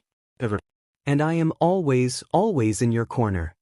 It took a moment for them both to calm down. I should have told you this a long time ago, from the moment I suspected there was something wrong.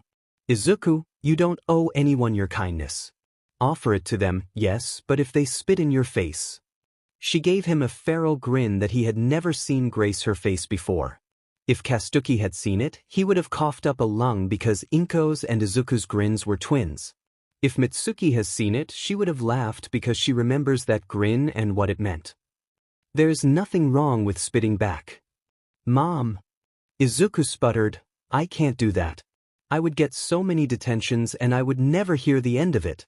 Also, I'm not sure I can be, mean like that. Let it not be said that Midoriya Inko does not know her son. He has a good heart and he gives people far too many second chances, but she loves him for it. She might not always follow his thinking exactly, but she can glean enough to get from point A to point B. She knows that he's aware he's being treated poorly. She also knows it's difficult for him to understand that he can fight back because Izuku has always been hardest on himself. So she changes the equation.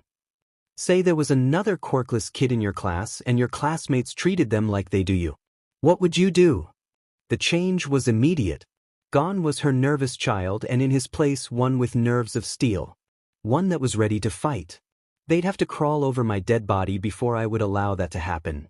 It was a vicious and fiery response that slipped out his mouth without a second thought, and Inko couldn't hold back her laughter at how shocked he looks by his own words.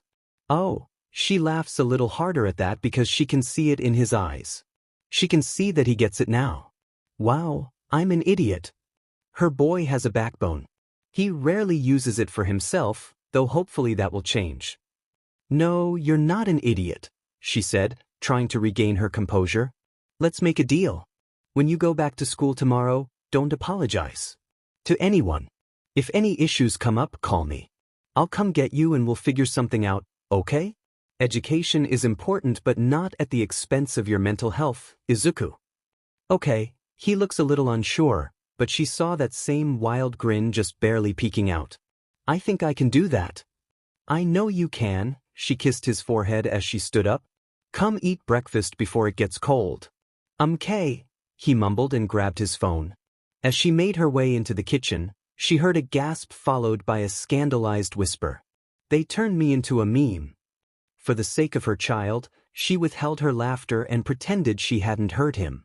Going back to school was a surreal experience for Izuku. Even the walk there was weird because strangers kept doing double takes when they saw him.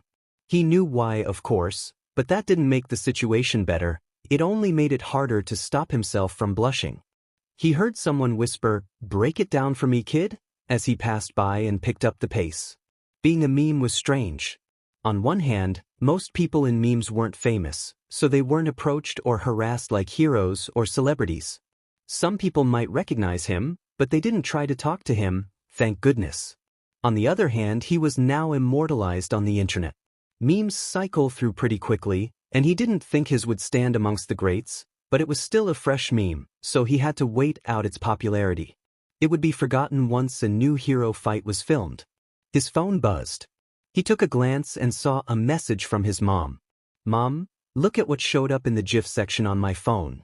Love breakitdown.gif." Of course it was that stupid image of him looking irritated and tired. He let out a huff of air that was both annoyed and appalled at the situation. He was probably wearing that exact expression right now because he was now a reaction image readily available for anyone to use. He was quick to let her know that this was serious, and she shouldn't be making fun of him. "Why would you show me this?" "Mom, breakitdown.gif. I think it's a cute photo of you. I don't think I have any photos of you pouting like this." Smiley face. "Me, you didn't need to send it twice. And I am not pouting. That is pure rage contained in a condensed form. Even if I was pouting, why would you want a photo of that? This betrayal will not be forgotten. Mom, hush, it's a good photo. And good luck today, sweetie. Remember what we talked about." The reminder brought him back to reality, and he could feel his anxiety steadily climbing as he walked through his school's entrance gate. In theory, not apologizing for what he did should be easy. But the reality is this: sorry is Midoriya Izuku's reaction word for any given moment, and it's going to take time to change that fact. Still, after that conversation with his mom, he can acknowledge that he has to move beyond that. He has to treat himself better, which means standing up for himself. It's going to be hard, but if he wants to be a hero that protects everyone with a smile, he needs to start with himself. This isn't a line of thinking he used to, and a part of him still feels it's a bit selfish, but he's given some of these people 10 years to treat him with basic human decency with nothing to show for it. 1 year for himself is nothing in comparison. His anxiety and his desire to be liked by his peers and teacher won't disappear easily, but that doesn't mean he'll take their abuse anymore. It helps when he imagines them treating another quirkless kid like they do him. It kills any kindness he feels towards them. Yesterday he had spent quite a bit of time theorizing the type of reactions he would receive today and the best ways to counteract without any bloodshed. If the reaction was fear, he would smile and say nothing. If the reaction was anger, he would frown and say nothing. If the reaction was anything else, he would make some sort of expression and say nothing. Are any of these good plans? Should they even be qualified as plans? Probably not, but Izuku's 14 and had a day to prep, so he thinks that what he's got down is good enough to work with. He notices as he walks through the hallways that the conversations around him quiet before gaining volume again as he walks past. He does his best to ignore that sign of impending doom and walks into his homeroom, head high, face blank. His classmates that were already there stop what they're doing, and Izuku can feel the fear radiating off them. He smiles. It wasn't the same smile he had given so confidently a few days before. It is a little stiff, a little fake, because he doesn't want his classmates to be scared of him. He has no desire to be feared, he just wants to be respected, to be treated fairly. But if they won't give him that, if his only choices are being feared or being ridiculed, then fear it is. He's done being a doormat. He makes it to his seat as more students trickle in. It was a bit funny to see how quickly some of them went from laughing and chatting to primal terror the moment they saw him. Izuku was concerned some of them were suffering whiplash from extreme shift in moods. He stays quiet. He does not stop smiling. Finally, the bell rings and Iwamoto-sensei walks in looking like he had slept in his clothes. He doesn't even seem to notice the stifling silence of the classroom. Even as he begins to take roll, the meek responses don't register until he calls Izuku's name. "Here, sensei." Izuku said, keeping his voice soft because he is beginning to feel bad for his classmates. He withheld a wince when he saw several shoulders tense and few kids jerk in surprise. He hadn't been that scary, had he? He looks around the room, eyes locking with Ito, who paled and broke his gaze in record time. The eyeball thing. That probably was a legitimate reason to shake in one's seat like Ito was doing. Yet, Izuku felt the rest of his class was being overdramatic. When he had broken down their quirks, it was to show their weaknesses, to show how a villain could defeat them. He wasn't actually going to do any of that. It was all hypothetical. Also, as someone who has been threatened with bodily harm since primary school, he found this new attitude towards him annoying. When someone threatened to sucker punch him in the face for muttering too loud, he squeaked, gave a quiet apology, and moved on with his life. Iwamoto-sensei paused upon hearing his voice. He looked at Izuku in confusion, as if he didn't understand why Izuku was in his class on this fine morning. "Good to have you back," Iwamoto-sensei said after it felt like he had stared at Izuku for 10 solid minutes without saying anything. He resumed roll call at a quick pace. "Looks like only Bakugo is absent today. Let's get started. Today's lesson will be about..." Izuku tuned him out. He was surprised that Kaken knew that Bakugo wasn't in class. Aunt Mitsuki must have made that decision because Bakugo wouldn't have skipped even if he had permission. Despite the favoritism, Bakugo had earned his spot at being top of the class, and part of that was because he came to class every day and did his work. The rest of homeroom PRD was filled with tension. There was no rowdy laughter, no casual use of quirks, no one talking to each other or turning around to tease him. Everyone was silent and focused, hanging on to Iwamoto-sensei's every word. Pencils were taking down notes like lives depended on it. Izuku felt like he was looking at himself when he was writing a quirk analysis. It was both an amazing and frightening sight. He had accounted for fear being a reaction but not the tension that came with it. A part of him wanted to stand up and say, "Hey, could you all stop acting like I'm holding you at gunpoint? I'd really appreciate it, thanks." Instead, he steels himself and raises his hand. Iwamoto-sensei looks like he's considering ignoring Izuku's entire existence but decides to acknowledge him after what looks like an intense mental battle with himself. "Yes, Midoriya?" Izuku stands up and puts on his best smile. A smile that he knows is calming to look at, even strangers have said so. Curious, then, that the tension seemed to triple and he could almost taste the panic in the air. "Apologies for the interruption, sensei. I won't take up much of your time. I think there is a misunderstanding about the lesson I gave the other day that I would like to clear up." Someone let out a muffled sob. Midoriya elected to ignore it. "When I said no one was qualified to be a hero, I meant that no one is qualified right now." He looked around the classroom. "I'm including myself in that number, by the way. I believe that everyone in this class could be a hero, but they would have to work for it. Whether that's through physical training, quirk training, or a self-reflection on morals depends on the person." "Bullshit," a classmate muttered to the person next to him, but Midoriya heard it. Like hell he believes that. He just doesn't want to feel guilty about what he said. Izuku almost broke. He came close to apologizing, but he made a promise to his mom. "Time to spit back." "You can think what you like, Kuwabara-san," Izuku started, feeling something cold swell up within him, "but consider this. If the words from a quirkless nobody like me was enough to kill your dream, then a villain would have obliterated you. You're welcome." He sat back down. "That's all I have to say, sensei. I won't bring it up again."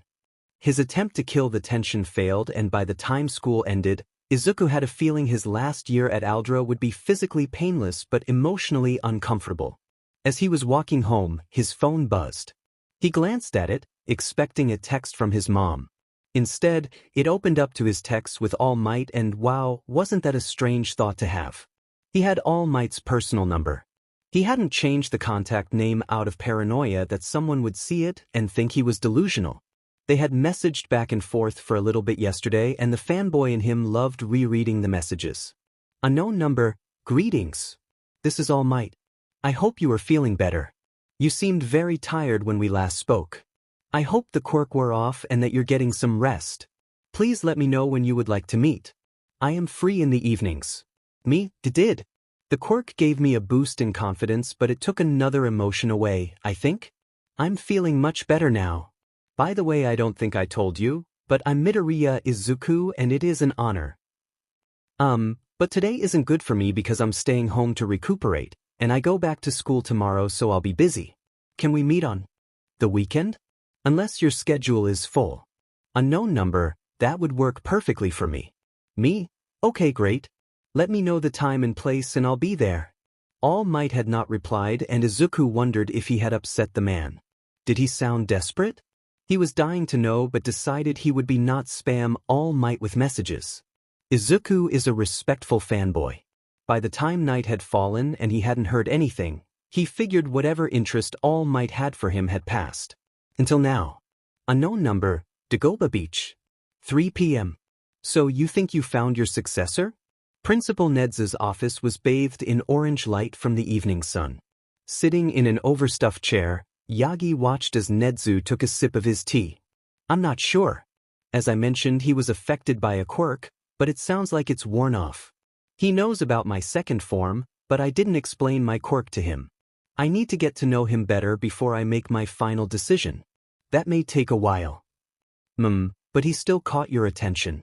Midoriya Izuku, was it? Nedzu asked, as if he hadn't already known the boy's name before Yagi came to visit. Yes. From his texts, he seems like the earnest type. Very different from the boy I met on the roof, but that could just be how he writes. Different how? When it came to words, he pulled no punches. Yagi said dryly. It's been some time since someone ripped into me like that. He's not counting the people who knew him best.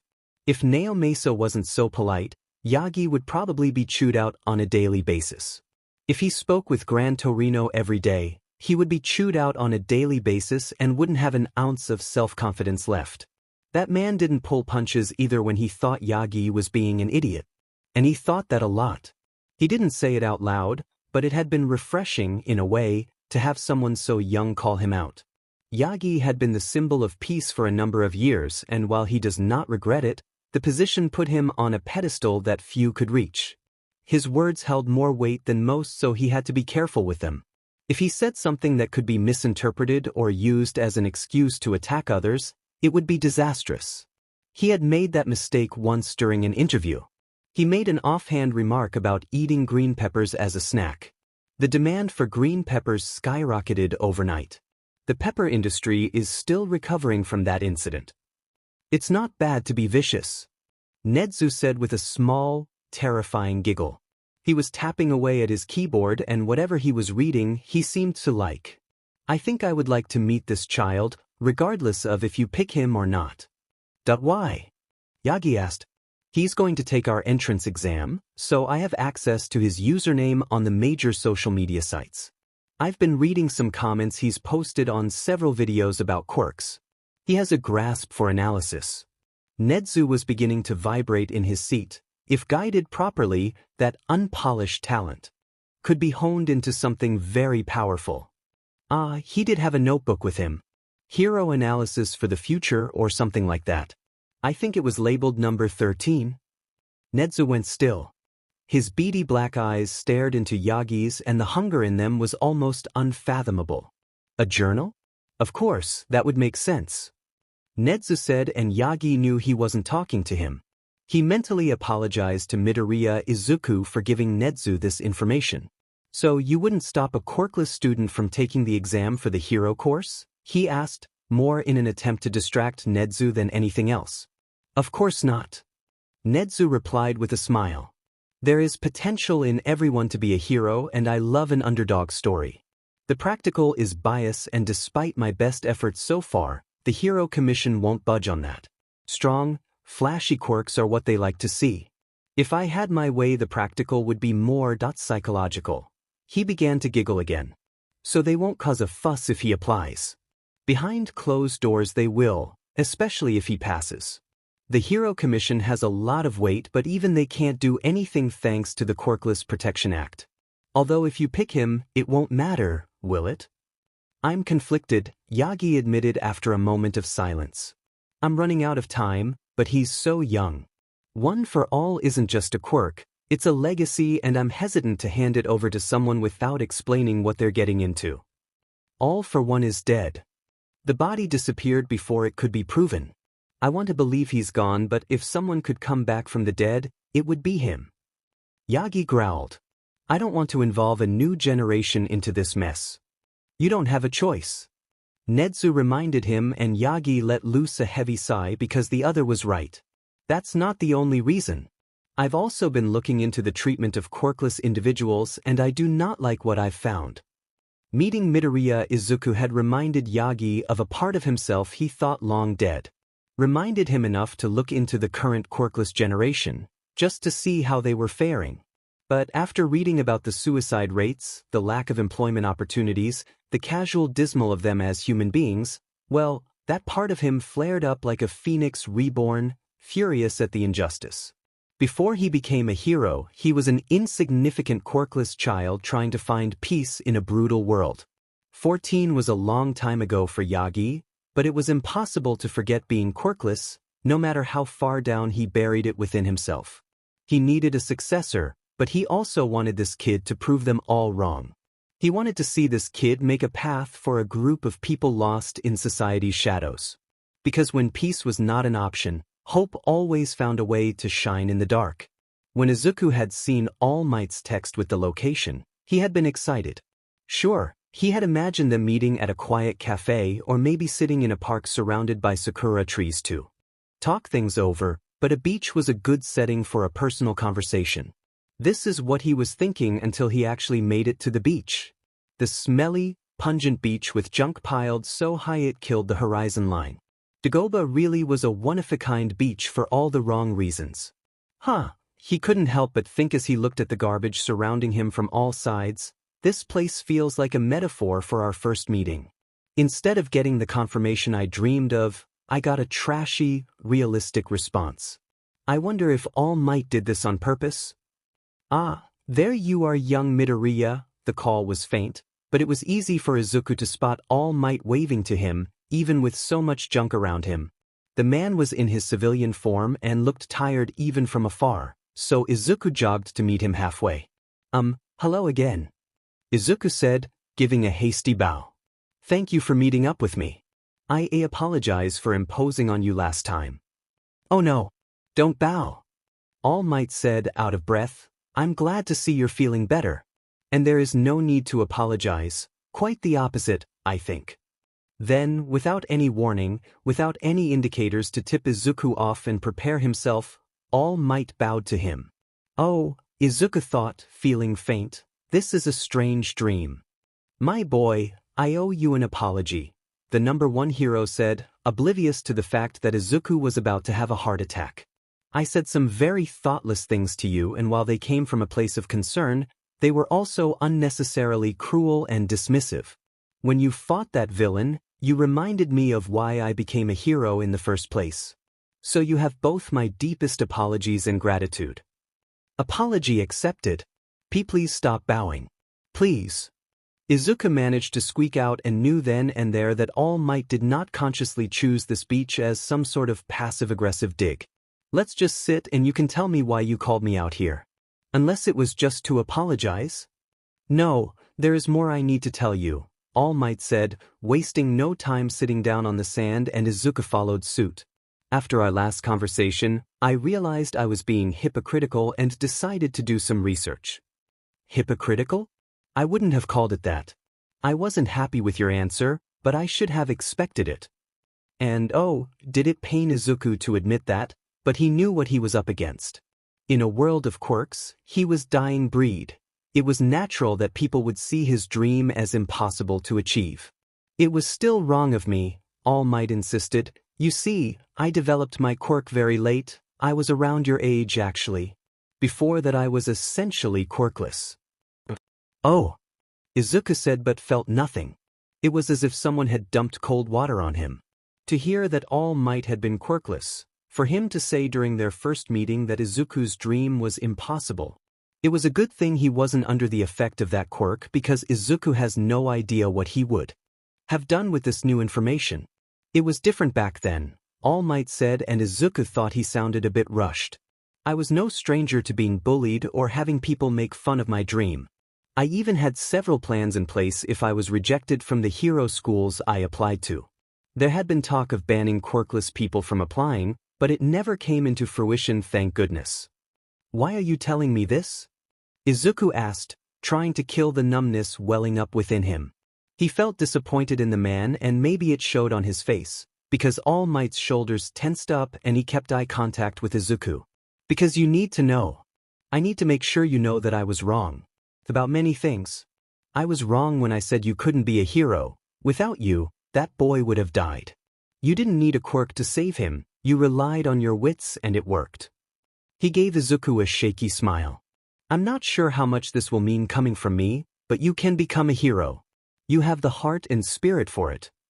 Izuku, in typical fashion, began to cry. Oh dear. My boy, no, I didn't mean to. There is no need for tears. I'm sorry. It's hereditary. Izuku exclaimed, wiping at his eyes. You're not just saying that, right? I know I told you to lie, but you don't need to with me. I don't need validation. He gave All Might a tearful grin. I'm going to become a hero. Nothing's going to stop me. All Might blinked at the declaration, his blue eyes wide and his eyebrows almost climbed to the top of his forehead. Then the emotion passed and he let out a loud, booming laugh. That's the spirit. Keep that passion, my boy, it will take you far. As for my words, I meant them. Stay inspired, for you have inspired me. What? Izuku sputtered, face beet red. I'm not sure how I did that, but dash. It's as I said, you reminded me of why I became a hero in the first place. You reignited me and reminded me that there are still people that need help, even if they're not being attacked by villains. All Might took a deep breath. I began researching quirkless discrimination. What I found was disturbing. Not just the lack of resources, but the careless and cruel attitude towards quirkless people rankled me. To see so many people being treated poorly for something beyond their control dash, he cut himself off, looking sick. Something needs to change. I became a symbol of peace for everyone. For a whole group of people to be left behind and forgotten is a disgrace on my part. I plan to make up for that. How? Izuku asked, voice a little sharper than intended. I was thinking of starting a charity. Any charity endorsed by All Might does well. Please don't do that. I'm sorry. All Might looked perplexed and Izuku understood why. Here was the most influential hero in Japan offering people like him a new lifeline with no strings attached, and Izuku was saying no on behalf of the quirkless population. Izuku let out a sigh as he thought about how to explain what it is to be quirkless to someone who hadn't been in a long time. I can only speak from my experiences, but I think the research on quirkless people is a bit, wonky. Wonky? All Might repeated. Wonky, Izuku nodded. It's not a topic looked into often, and when it is, it's mostly by doctors from a medical standpoint. I think the last major paper that had to do with our socio-economical status was 30 years ago? Anyway, it's skewed because most quirkless people are from an older generation, and that's where the data is compiled from, so it doesn't accurately portray the younger generation or our experiences. Can you tell me? All Might asked, and it was said so earnestly that Izuku had to hold back his tears. He couldn't remember the last time a stranger cared enough to ask that. He's almost hesitant to continue because what if All Might dismisses his experiences like he did his dream? Then he remembers that he's given people multiple second chances over the years for things far more damning than this. He can give All Might this one chance. He wants to. Honestly, it's not that bad. My life, I'm not ashamed to be quirkless. Do I wish I had a quirk? Of course, but doesn't everyone?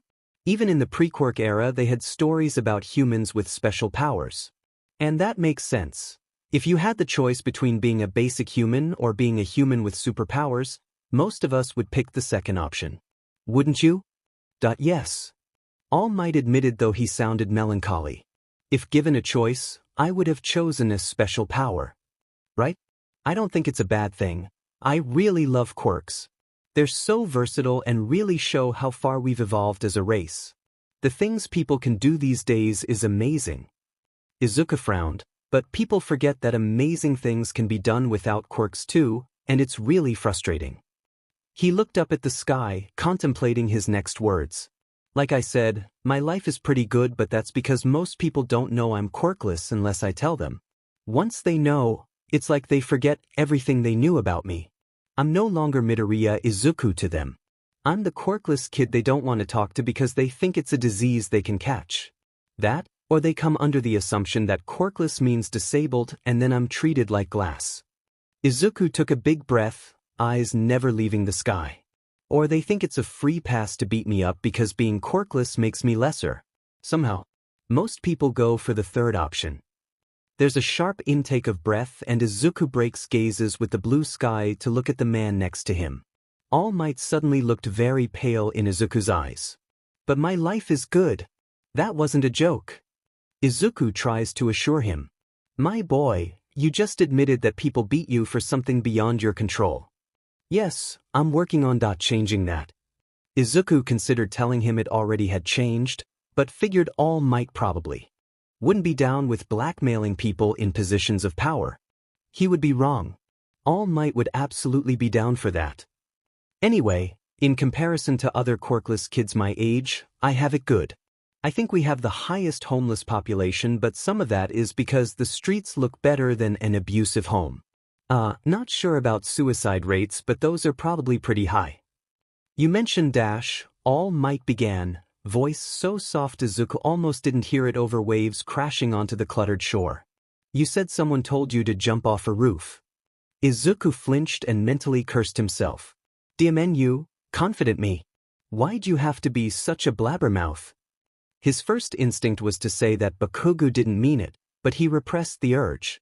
In the end, it didn't matter what Bakugo's intentions were, he had said it. It wasn't the first time, but it was the first time it was said directly to my face, so I guess they get extra points for bravado, yeah? Izuku tried to joke. All Might didn't laugh. It's mostly cyberbullying. Well, okay, I'll hear it go die in the hallways at school sometimes, but most people won't go beyond that, and it's easy to ignore. That's going to change though, he ended with a smile. Someone had actually apologized when they had bumped into him, and wasn't that a novelty? All Might did not look convinced. He looked rather alarmed and determined. How can I help? If the charity is a bad idea, there has to be something I can do. The charity isn't the problem, Izuku admitted after a moment. It's that it would be attached to you, that's the issue. Forgive me, but I don't understand. If you're worried it will flop, it won't.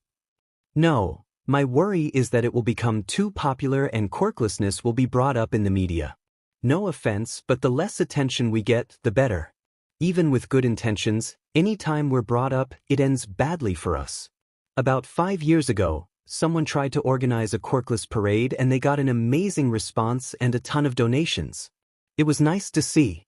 Even those of us that weren't going were excited. But the day of, someone with a fire quirk lost control, and well, it ended in disaster. All the floats were damaged beyond repair, dozens of people were hospitalized and 2 people died. I remember that, All Might said, but I had no idea it was from a quirk. I thought they said a pyrotechnic machine malfunctioned. Izuku snorted. I wasn't there, but I know it wasn't that. I checked a popular quirkless forum about it. Turns out the arsonist came from old money, so he wasn't charged despite there being video evidence of him laughing as everything burned. I think those clips are still online somewhere. He knows they are. He also knows that the arsonist disappeared not long after he was cleared. There had been some interesting now long deleted questions about him on the forum right before he went missing. Now, Izuku's not saying the arsonist is dead, and he's definitely not saying that a quirkless person took him out, because there's no evidence of that. The forum doesn't like to keep old, painful topics around. That's all.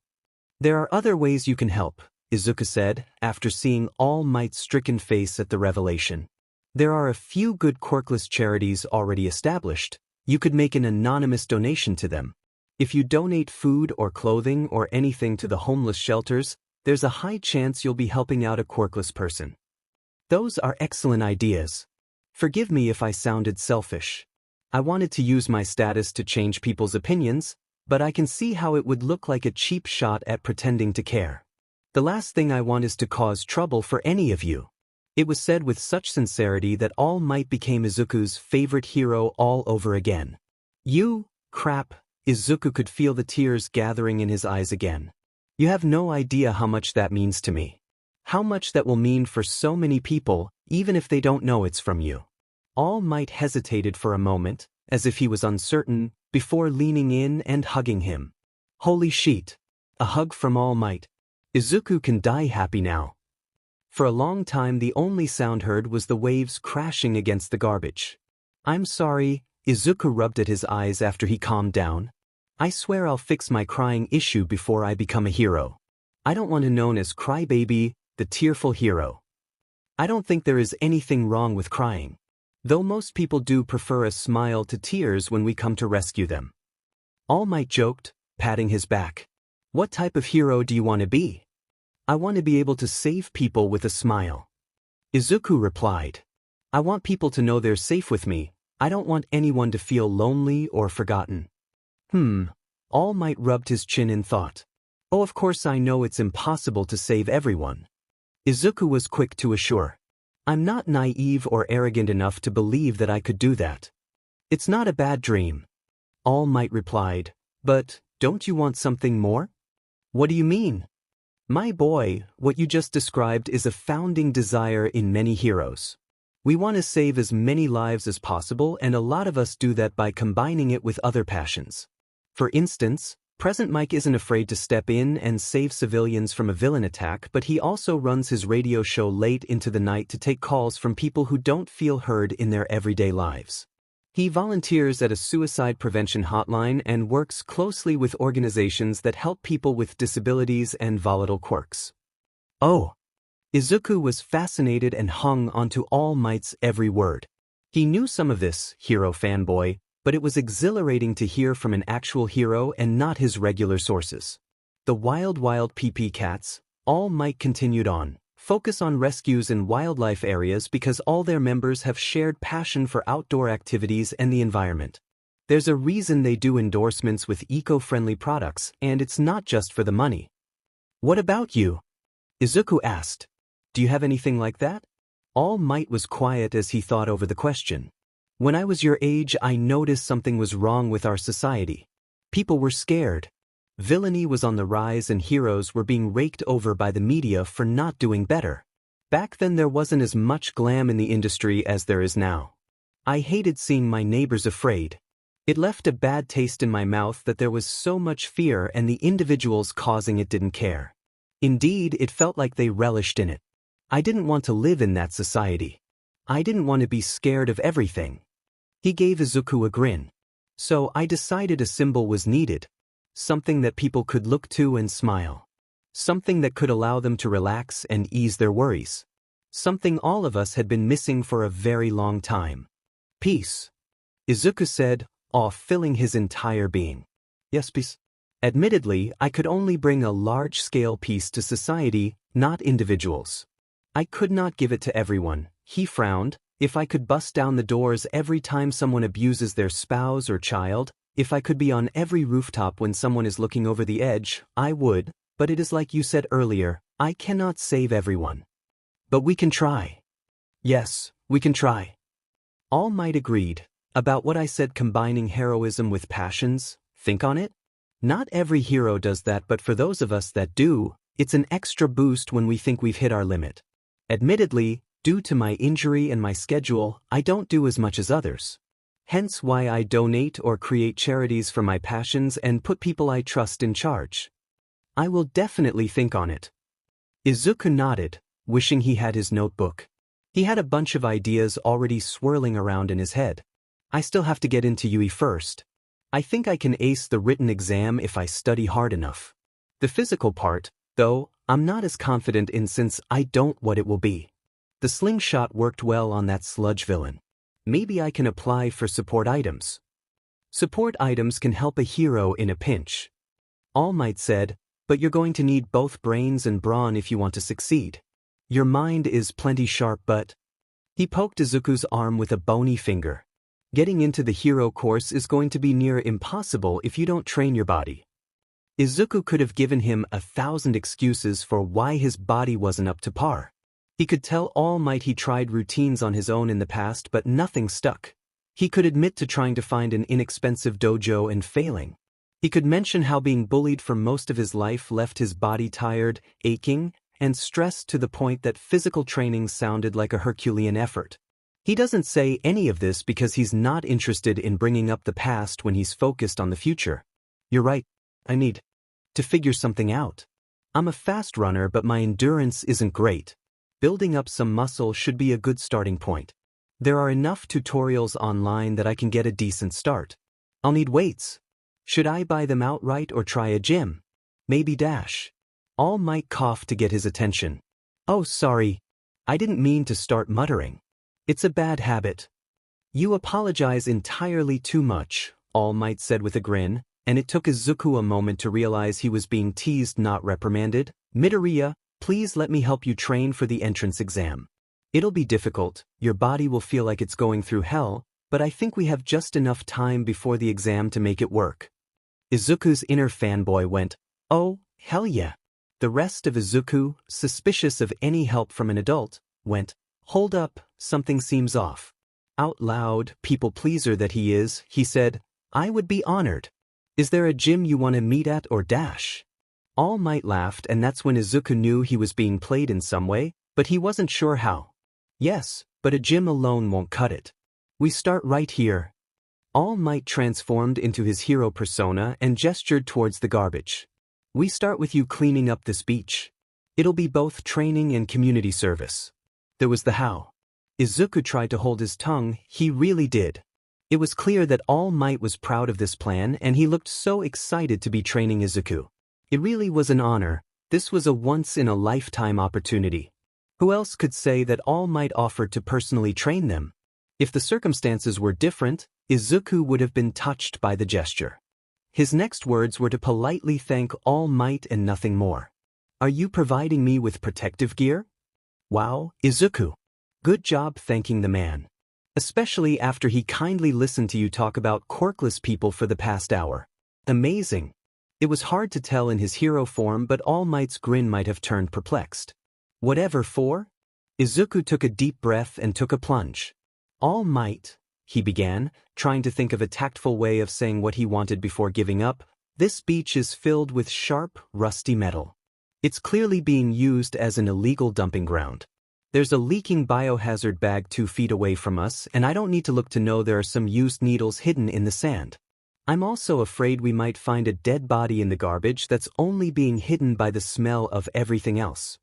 All Might deflated. I still want to do it.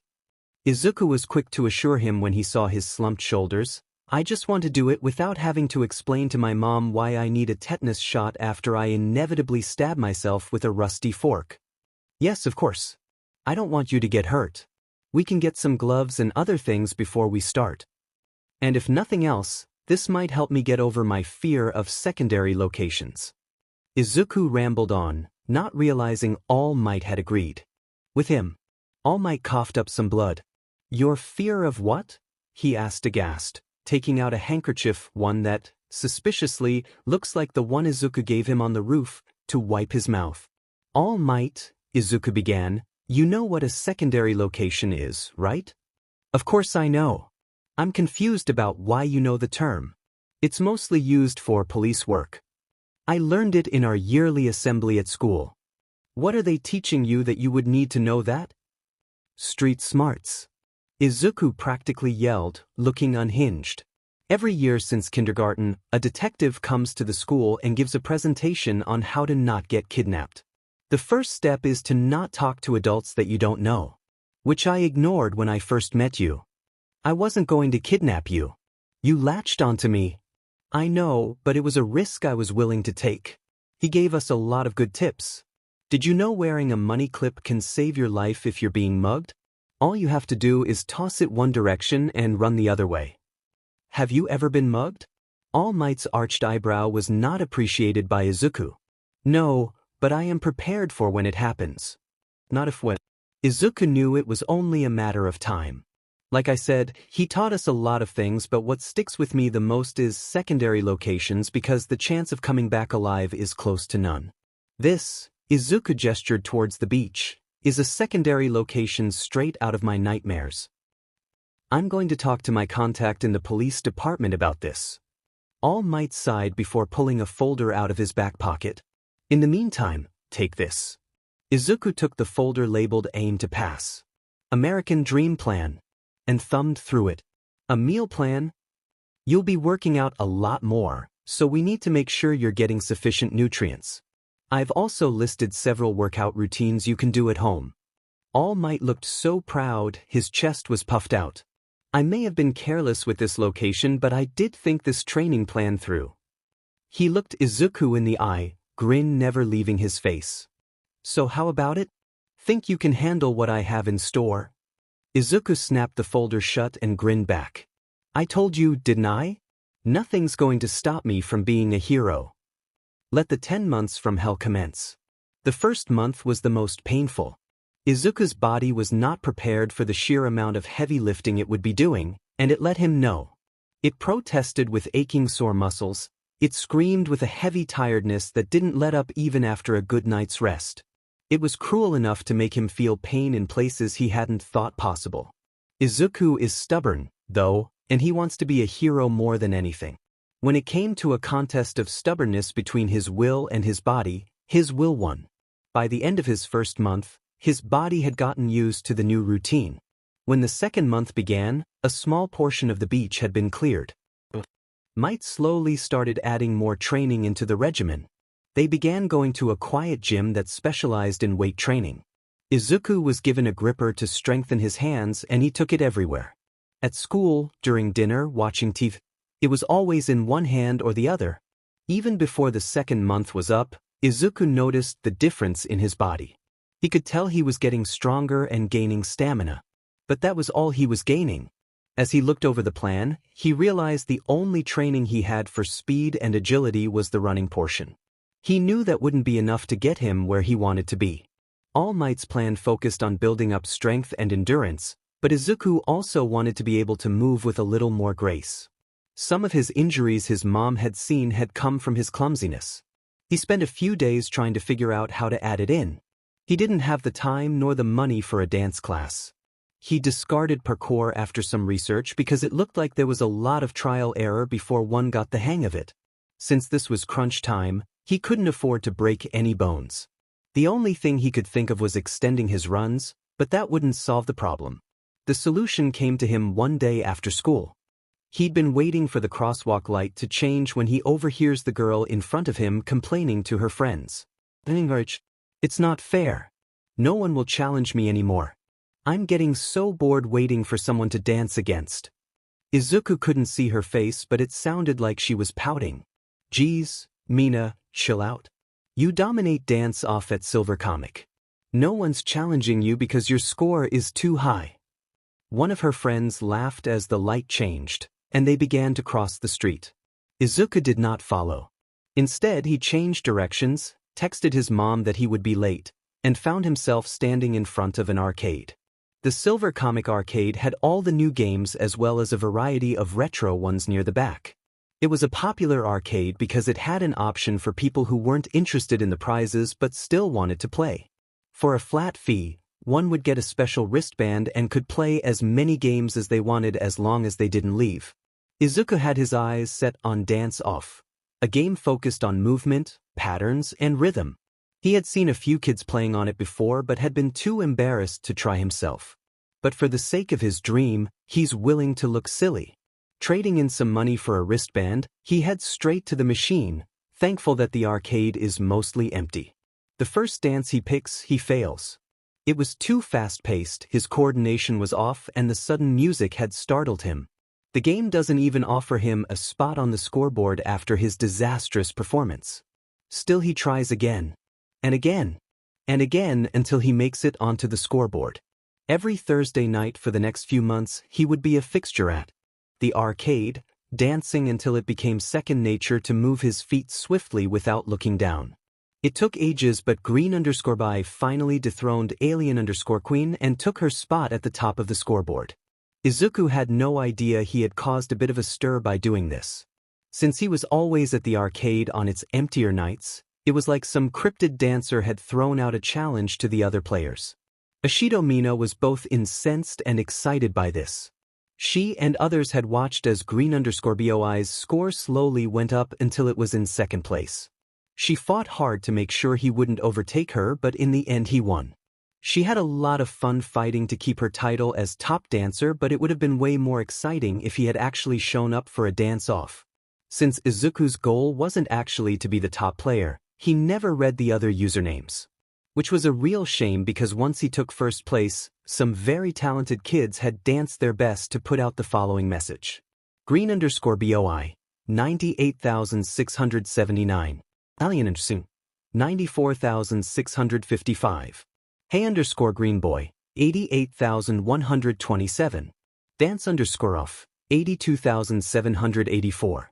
Sat_1 p.m. 79371. Please? 74354. A lot of people had shown up that Saturday, hopeful to see the dance battle of the year. Izuku was not one of them. He was cleaning a beach, still half expecting to find a dead body somewhere within the garbage. Along with Dance Off, there was one other game that caught his attention. Laser tag. While the dancing game was fun, and it did help his footwork, it didn't give him a lot of space to move. Laser tag though? It had a whole area where he could move about, not worry if he took a hard fall. Not only that, but he could face off against other people or robots depending on which route he felt like doing. There was an even option of joining a team or doing a solo run. The system for laser tag didn't have usernames like the other games. A team could put in a name, but solo players would have numbers assigned to them. Izuku always chose the solo runs because he would have felt bad if he had brought down a team score by playing poorly. Again, he didn't really pay attention to the scoreboard and had no idea that over the months, his dedication and passion to become better had turned him into a feared player. He heard other players complaining about a demonic little solo gremlin that was able to manipulate teams into shooting their own players through clever sneak attacks and artful dodging. Thanks to the headgear everyone had to wear and the darkness of the arena, no one could ever get a good look at the player. Still, Izuku shivered at the descriptions, glad he hadn't had to face off against such a ruthless player, unaware that person in question was himself. So the arcade was for training, but there was a prize that Izuku desperately wanted. Sitting on the top shelf, locked in a glass case, was a figure of All Might standing in an iconic hero pose. Up for grabs for anyone with 100,000 tickets. It was the most hideous knockoff he had ever seen. The colors of the suit were wrong and the paint job was poor. One of All Might's antennas was longer than the other, and Izuku was ready to bet his life that the body mold was from some other hero and they just popped All Might's head on it and hoped no one would notice. The grin painted on looked more like a grimace of pain. For some insane reason, whoever made it tried to give All Might the most detailed eyes on the planet and failed horribly at the task.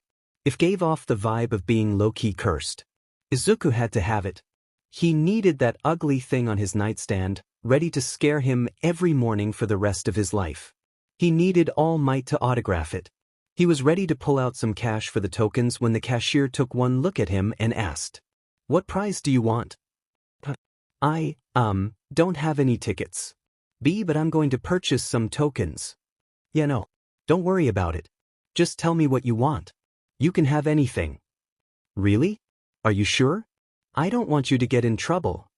"Oh, right." The cashier looked like they had just remembered something. "You don't know." "Know what?" "That you're our 100th customer tonight, so you get a free prize." "Really?" The truth was, employees saw the dance-off drama unfolding and loved it. Seeing a group of kids coming every day to find their mystery rival and always just missing him was a fine form of entertainment. The fact that the same kid was the reason their laser tag regulars were losing their minds was equally funny to them. They had already planned on letting him have a prize if he asked. Then the owner of the arcade saw the rise in customers and an increased interest in their laser tag arena. It didn't take him long to figure who had caused it, and he told all the employees that, if that green-haired kid ever wants a prize, give it to him. He's more than earned it. And okay, a few of them noticed he was the same kid in the meme that they sent each other in their group chat. It was a favorite when they were mocking difficult customers.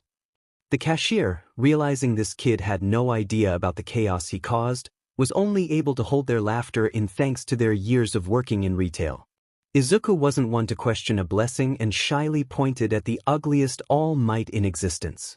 The cashier raised an eyebrow. They had put that up there as a joke. "Really? You want that?" Please. The next morning Izuku woke up and, after seeing the figure looking back at him, almost had a heart attack. It was one of the best decisions he had ever made. When the third month came, he was thinking deeply about how to add in what he loved to his training. All Might was right, wanting to be a hero that saves as many people as possible was basic. Izuku couldn't deny that. But how could he combine that with something else when heroes were his passion? His first thought was his quirk analysis. Despite what everyone said, his notes weren't creepy. They were meant to help improve quirk usage and be aware of potential weaknesses. He had been taking notes for years, he knew they were solid, but he wasn't sure how he could incorporate them into his own heroism. Somehow, he had a feeling most heroes wouldn't take it seriously if a quirkless teenager shoved handwritten notes into their faces with the claim that it would improve their lives dramatically. If he tried to send them anonymously, it might be taken as a threat rather than a critique. Even he could see how iffy and stalkerish that might look. It was annoying him enough that he asked his mom for some input. Does it have to be about quirks? This passion thing? She asked. She knew he had stepped up his training.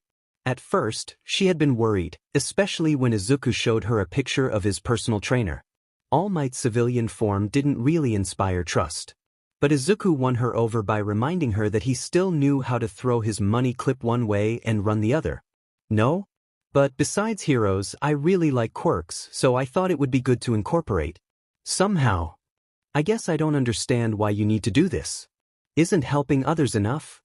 Her question caused something in Izuku's mind to click into place, and while he still wasn't sure if it was the answer, it might be the path to one.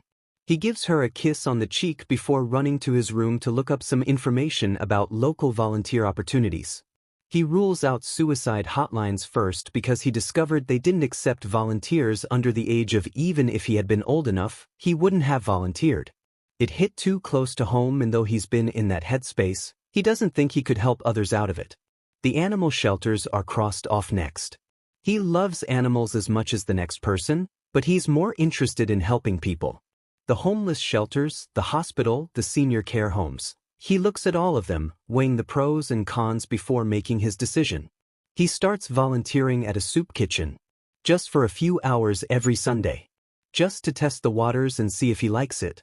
Izuku discovers he doesn't like volunteering at the soup kitchen. He loves it.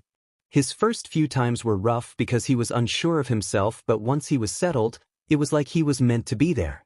It was a smaller kitchen ran by a couple who wanted to give people down on their luck a hot meal to look forward to. All types of people come through the doors for a cup of warm soup and soft pork bun. Izuku does his best to give them all encouraging smiles as he pours their bowls. The fourth month in, as the leaves outside turn brown, he begins to tentatively talk to the people that come to eat. Some he only sees once. Others are regulars, and Izuku learns. He learns that the man dressed in the nice suit lost his job and is trying to cut expenses in small ways as he tries to get back on his feet. They chat, and sometimes Izuku will look over his resume to make sure there aren't any mistakes. He learns that the family with the two little girls lost their home in a fire. They're staying at a nearby homeless shelter but think they've found a new place to live. If he's finished with his shift and they're still there, he'll play tag with the girls outside. It gives them a chance to feel like kids again, and their parents appreciate the small break. He learns that the older woman who cries quietly lost her husband in a villain attack 2 years back and never recovered from her grief. He sits next to her and listens to her talk about all the adventures she had with him. Often she is caressing an old, worn photo as she recounts her life. He learns that everyone who comes to this kitchen has lost something dear to them. Slowly, he begins to learn how to read people. He knows when the people he serves are just looking to vent about life. He figures out when someone is desperately looking for advice while trying to look put together. He learns when to push, when to pull, and when to leave people alone. The experience polishes his tongue and gives him a keen eye for when someone needs a smile and when they need a hand up. It also, surprisingly, gives him information on other things. People talk. Even at their lowest of lows, people talk. They tell Izuku what they hear, they tell him what they know. And they know what's going on in these streets better than anyone else. They tell him to avoid some petty criminal that breaks into cars, the man is violent when confronted, and it's not worth dying for. They tell him to not to go to certain places at certain times because that's where the drag deals happen and it's not something he should be caught up in. They complain about the gangsters trying to mug them when they already have nothing. They hold nothing back, gang names, monikers, physical descriptions, they tell him everything. They give him an inkling about how the darker side of society works. He reacts accordingly. He gives anonymous tips to the police if he thinks it has merit. Sometimes he gives a description of an individual, sometimes he tells them a location. He offers to walk anyone who feels nervous back to where they live. Despite his short stature, the regulars have seen him lift some of the heavier cooking utensils with ease. They know he is strong. They know he's strong, but they still worry for his safety. The taser he buys is more for their peace of mind than his. Another new experience. When he mentions he's quirkless, no one cares. They have bigger things to worry about than pitying or hating him. Some even light up and say, "Me too." In the 5th month, he finds a homeless man in the alleyway 2 blocks down from the soup kitchen. He's propped against a few overstuffed trash bags, sleeping. There are a few bottles scattered around him. His dark hair and clothes help him blend in to the point that Izuku almost misses him. Izuku lets him sleep. He asks the regulars about him and they tell him he's been there for a few weeks. Alcoholic, one man said sadly, stirring his soup. Just can't seem to get away from it. I've tried to talk to him, tried to get him to come to the shelter, but he just grunts and goes back to sleep. You can't help someone who doesn't want it. So Izuku doesn't talk to him, but he does leave food for him.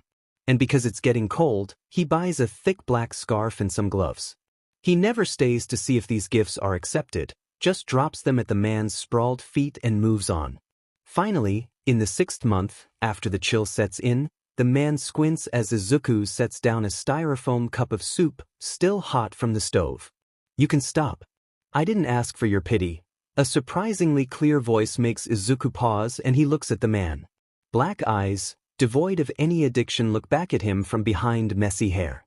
Food is a necessity to live. Pity has nothing to do with it. Izuku replies after a moment. "You don't know me." The man flashes a knife before hiding it again. "I could gut you right now and no one would know." "You could," Izuku agreed, "but I don't think you will." He doesn't mention that he has the high ground. Even if the man did lunge, Izuku has more than enough time and skill to get out of range. "Oh, so eager to believe that everyone is a good soul?" the man asks mockingly, and Izuku thinks he even has one eyebrow raised. "No, I've met some real JRGs," Izuku replied with a grin. "I don't think you're one though." "Why is that?" "The alley cats like you," Izuku said right as a feral cat made itself at home on the man's lap. "Don't get lost before I change my mind." The man's threat might have scared Izuku if he hadn't been petting a purring cat. Izuku gives him a salute and leaves him be. Aizawa, currently doing an undercover recon on a drag ring that he's been trying to break for months, is fondly exasperated. The soup was nice, but has no one told that kid that talking to strange homeless men is a bad idea? The days pass. The soup still comes. They don't talk much, but if Izuku hears that something illegal might be happening, he'll warn the man to steer clear of certain locations. He has no idea this is the exact information Aizawa needs to find the main base of the drag ring. It wasn't the biggest trigger bust he had done, but it was one less supplier off the streets. In the bitter cold of the 7th month, a girl commits suicide. Izuku didn't know her. She had gone to a different school. He only knows because he found morning flowers on his desk in science class. Next to them was a torn piece from that day's newspaper. There's a picture prominently featured. Kido Aiko was her name, written so small under the headline, it felt like they were trying to erase it from existence. Her face stares back him, eyes forlorn and determined, but he sees her exhaustion even through the black and white print. He's felt the emotion intimately himself. Under her name, under the headline, "Quirkless Student Commits Suicide," someone wrote in thick black marker, "Are you going to join her?" Izuku doesn't cry. He doesn't cringe. Doesn't even SCK in a sharp breath. He's a little thrown because it's been a while since he's had to play a game like this, but he's more than willing to participate. He takes stock of the room. The teacher hasn't arrived yet and everyone is deathly silent. He realizes they're waiting for his reaction. One by one, he looks each classmate in the eye trying to discern who put this on his desk. The kids from homeroom are crossed off immediately. They had spread word of his verbose brutality, and even after all these months, still pale if he says something too sharply. Right now they look like they are survivors from a horror film who've just discovered they haven't escaped and are still in danger of dying some rather gruesome deaths. Others, kids who have heard and have heeded the warning, look worried and meet his gaze for a moment before looking away. In the end, it wasn't hard to find the culprit. He sits 2 rows over and 3 desks up. When he glances at Izuku and fails to hide his smirk, Izuku knows he did it. Izuku grabs the dimming items on his desk and walks over to the boy. "Hada-san," he greets. His smile is soft, his voice is quiet, and his eyes are cold as he holds the flowers and paper up. "I think you left these on my desk by accident." "Oh, my bad, Deku." Hada laughs, rubbing the back of his head in faux sheepishness, and Izuku sees where the marker had stained his hand. "I saw that in the morning paper and thought of you. Didn't know if you knew about your friend. Sorry for your loss." "Thank you," Izuku murmurs back. "I didn't know her, but I will mourn for her." "Oh, sorry. I thought all quirkless kids knew each other." A common misconception. It's one I see a lot, though there's one I see more than anything. What's that? The idea that having a quirk somehow makes you better than others. I see it so often it makes me sick. Quicker than Hada can blink, Izuku slams the flowers and paper onto his desk. The resounding noise makes everyone jump. Hada's desk has a dent in it. Oops. Izuku gives a little shrug and Hada looks at the indentation in shock. Don't know my own strength some days. He spies a book peeking out of Hada's bag and grabs it without much thought. "Oh, a prep book for Shiketsu? I didn't know you were going to take their entrance exams," Izuku said as he leans against the desk, casually flicking through the pages. "Why, my dad went. Trying to make it a tradition." Hada laughed, clearly uncomfortable with Izuku in his space. He flinches when Izuku snaps the book shut and drops it on his desk. "Wow, what a nice thing to try for." It is a good prep book.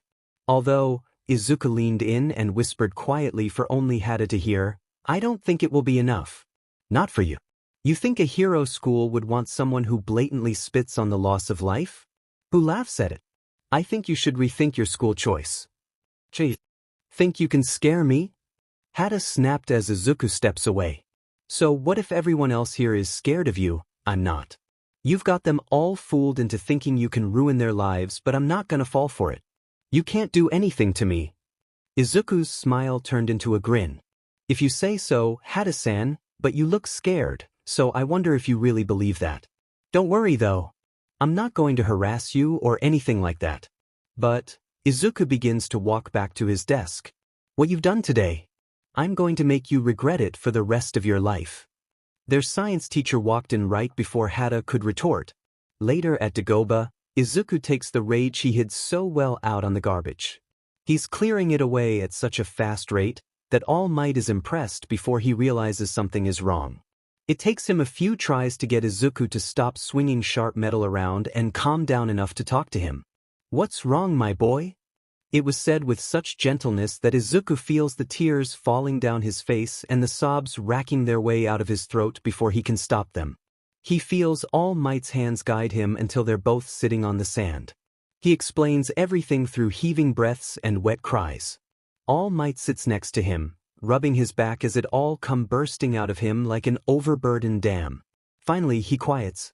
"I don't understand," he confesses after his hysteria has died off.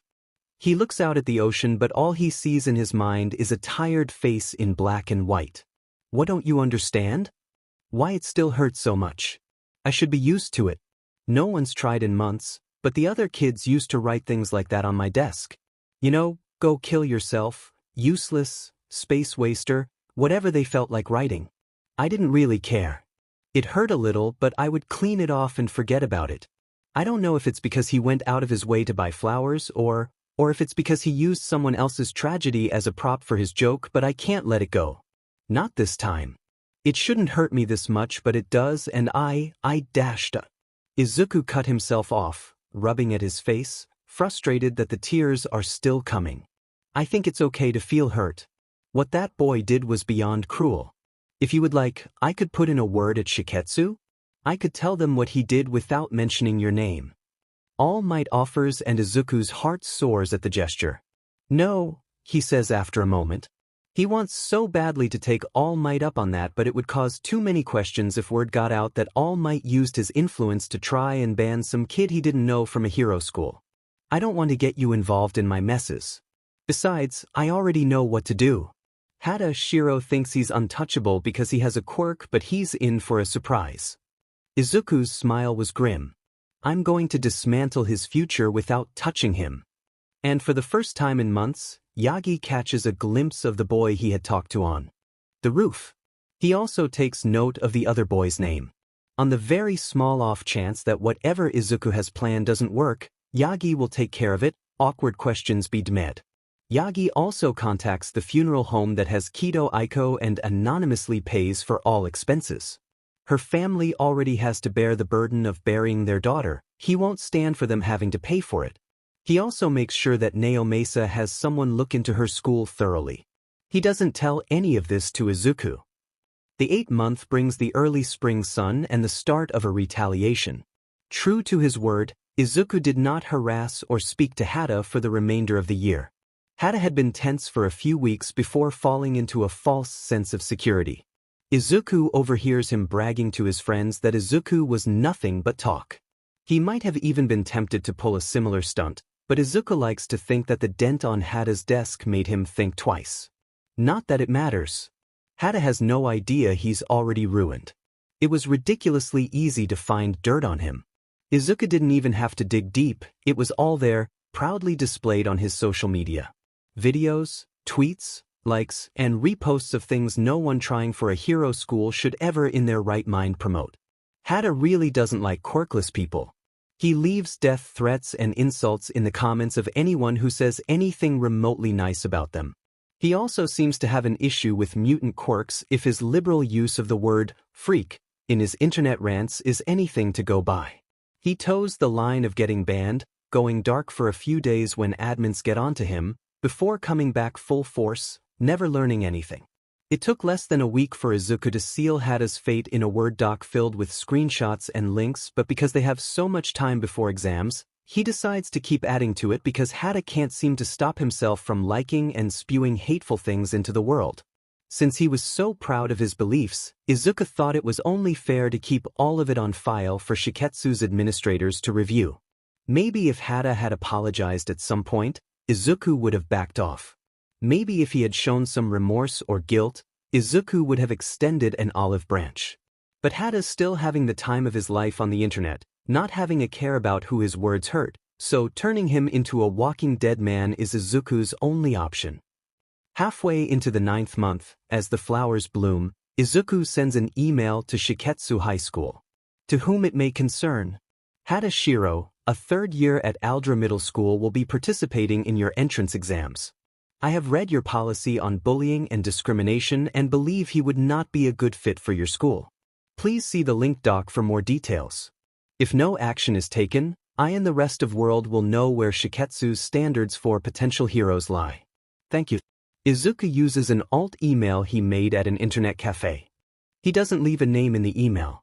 All he's done is put public information into a neat little document, but he's well aware this could still be considered sabotage because it is. Just to be petty, he forwards that same email to every hero school he could think of.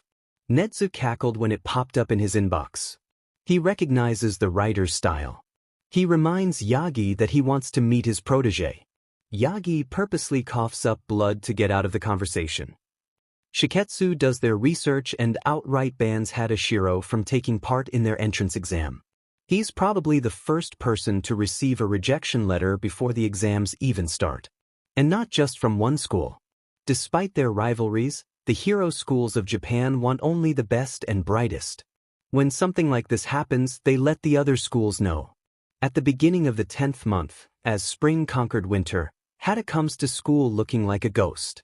His friends ask him what's wrong and he says nothing. He locks eyes with Izuku. Izuku never logged back into that new email he made, but he had been keeping an eye on Shiketsu_official. They had posted the other day reminding potential students that discrimination was not something they tolerated. Then and there Izuku knew his plan had worked. Izuku gives him a sweet smile and Hada's eyes widen in terror. He makes it through the day but stops showing up to school shortly after. The students whisper about it and side-eye Izuku, but that's it. There's no proof that Izuku did anything. There's another student's future that Izuku could destroy with the push of a button. But when Bakugo came back to school after the villain attack, he was oddly withdrawn. He would still yell, still explode, but over time it was happening less and less. He ignored Izuku for the rest of the year, though sometimes Izuku would catch him staring out of the corner of his eye. It wasn't the normal glare Izuku was used to feeling. In the rare moments that he caught Bakugo's expression, it was like he didn't quite know what to make of Izuku anymore. That said, Izuku was good for his word. Bakugo had left him alone and that was enough. The day before the entrance exam, Dagoba Beach was clean. Surprisingly, no dead bodies were found. Izuku watches as the sun rises above the water, making the waves glint and sand sparkle. He hears footsteps and soon All Might is standing next to him. "Congratulations, Midoriya," All Might said with a smile filled with pride. "You did it. You gave this beach a new life." "Thanks." Izuku blinked, turning away from the sunrise to look around. It hadn't quite sunk in that he succeeded. It felt a little surreal. "Do you think it will be enough, though? The entrance exam is tomorrow and, while I'm definitely stronger, I don't know if it will be enough." "Don't doubt yourself now, my boy. I believe you'll pass with flying colors." All Might's words warmed Izuku's heart. He was right. Izuku had worked too hard to stop now. It could do it.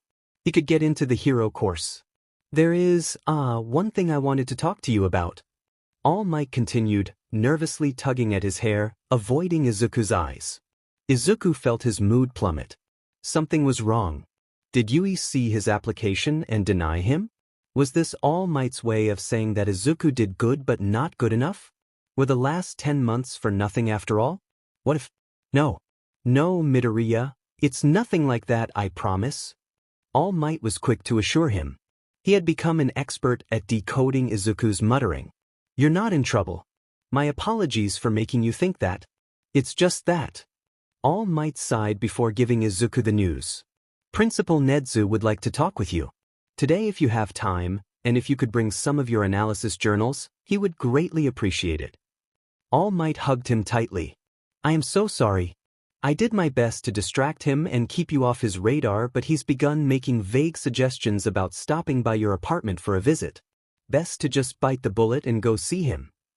Izuku only had the slightest idea about Nedzu's reputation. The principal purposely kept himself shrouded in mystery, making it almost impossible to get reliable information on him. There were rumors, of course. Wild, unverified rumors about him and what he could do. So while Izuku wondered why it felt like he was about to attend his own funeral, he was also very, very intrigued. In his office, Nedzu began to giggle.